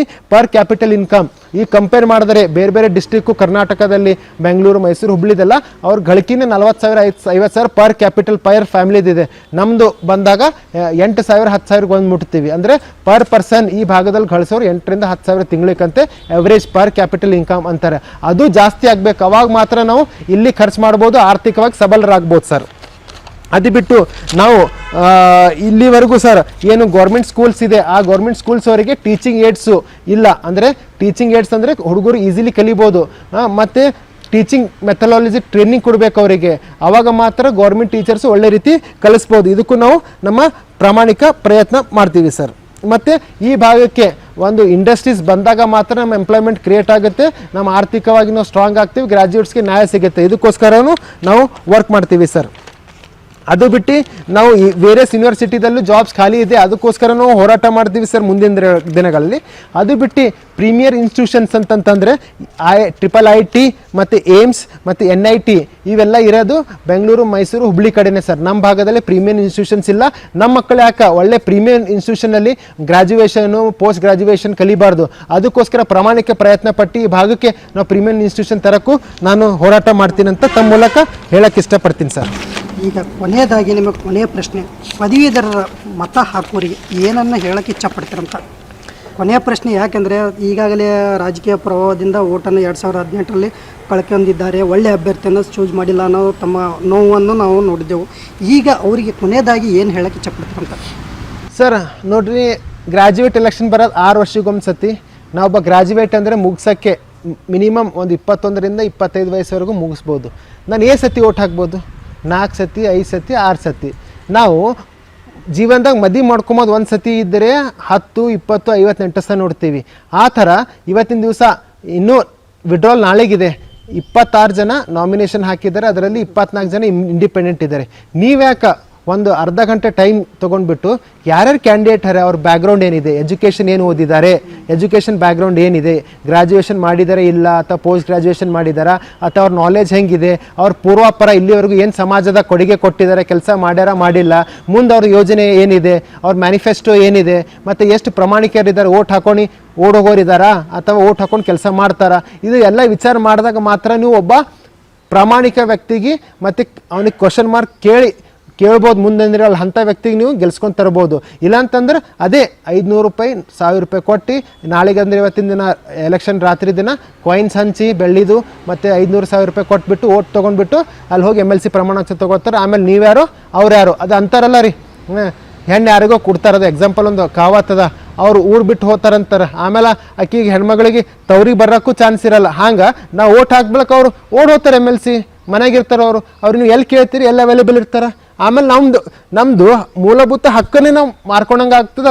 ನೋಡಿದ್ರಲ್ಲ ವೀಕ್ಷಕರೇ, ಶರಣು IT ಅಂತ ಪ್ರೀತಿಯಿಂದ ಕರೀತಾರೆ. ನನ್ನ ಹೆಸರೇ ಬೇರೆ ಇದೆ, ಎಲ್ಲರ ಜನರು ನನಗೆ ಶರಣು IT ಅಂತ ಪ್ರೀತಿಯಿಂದ ಕರೀತಾರೆ ಅಂತ ಹೇಳಿದರೆ, ಅವರು ಕೂಡ ತಮ್ಮ ಅಮೂಲ್ಯವಾದ ಮತ ಯಾರಿಗೆ ನೀಡಿ, ನನಗೆ ನೀಡಲಿಕ್ಕಿಲ್ಲ ತಮ್ಮ ಅಮೂಲ್ಯವಾದ ಮತವನ್ನು ಕರೆಕ್ಟ್ ಸೂಕ್ತ ವ್ಯಕ್ತಿಯನ್ನು ಆರಿಸಿ ತಮ್ಮ ಮತಕ್ಕೆ ಒಂದು ಅಮೂಲ್ಯವಾದ ಮತ ಅನ್ನು ಚಲಾಯಿಸಿ ಅಂತ ಹೇಳ್ತಾ ಇದ್ದಾರೆ. ಅವರ ಕಾರ್ಯಕ್ರಮಕ್ಕೆ ಬಂದದಕ್ಕೆ ತುಂಬ ಧನ್ಯವಾದ. Thank you sir. ನಾನು ಕೊನೆಯದಾಗಿ ಹೇಳಕ್ಕೆ ಇಷ್ಟಪಡ್ತೀನಿ, ಯಾರೇ ಓಟ್ ಹಾಕ್ತಿರಲ್ವ ಅವ್ರ ಹೆಸರು ಎದುರುಗಡೆ 1 ನಂಬರ್ ಅಂತ ಬರೀಬೇಕು. ಯಾಕಂದರೆ ತಮ್ಮ ಓಟು ಅಮೂಲ್ಯವಾದದ್ದು. ಅವ್ರ ಹೆಸರು ಎದುರುಗಡೆ ಸಪೋಸ್ ನಾನು ಶರಣ್ IT ಇದ್ದೀನಿ, ನನ್ನ ಹೆಸರು ಬ್ರಾಕೆಟ್ನಾಗ ಶರಣ್ ಬಸಪ್ಪ SA ಇದೆ ಅಂದರೆ ನನಗೆ ಓಟ್ ಹಾಕ್ಬೇಕಂದಿದ್ರಂದರೆ ಎದರಲ್ಲಿ 1 ನಂಬರ್ ಅಂತ ಬರೀಬೇಕು. ಅವಾಗ ಮಾತ್ರ ನನಗೆ ಮೊದಲ ಪ್ರಾಶಸ್ತ್ಯದ ಓಟ್ ಕೊಟ್ಟಂಗಾಗುತ್ತೆ. ಇಲ್ಲ ನನಗೆ ಸೆಕೆಂಡ್ ಪ್ರಾಶಸ್ತ್ಯದ ಓಟ್ ಕೊಡಬೇಕಂತ ಅಂದ್ಕೊಂಡಿದ್ದೀರ, ಮೊದಲನೇ ಪ್ರಾಶಸ್ತ್ಯದ ಬೇರೆಯವ್ರಿಗೆ ಕೊಡಬೇಕಿತ್ತಂದರೆ ಅವ್ರ ಎದುರುಗಡೆ 1 ನಂಬರ್ ಬರೀಬೇಕು, ನನ್ನ ಎದುರುಗಡೆ 2 ನಂಬರ್ ಅಂತ ಬರೀಬೇಕು. ಈ ರೀತಿ ತಮ್ಮ ಅಮೂಲ್ಯವಾದ ಮತ ಚಲಾಯಿಸೋದ್ರ ಮೂಲಕ ಒಳ್ಳೆಯ ವ್ಯಕ್ತಿನ ಆರಿಸ್ತಿರ್ಬೇಕಂತ ನಾನು ತಮ್ಮಲ್ಲಿ ಮನವಿ ಮಾಡ್ತೀನಿ. ಧನ್ಯವಾದಗಳು ಸರ್. ತಮಗೂ ಕೂಡ ಧನ್ಯವಾದಗಳು ಸರ್. Yes sir.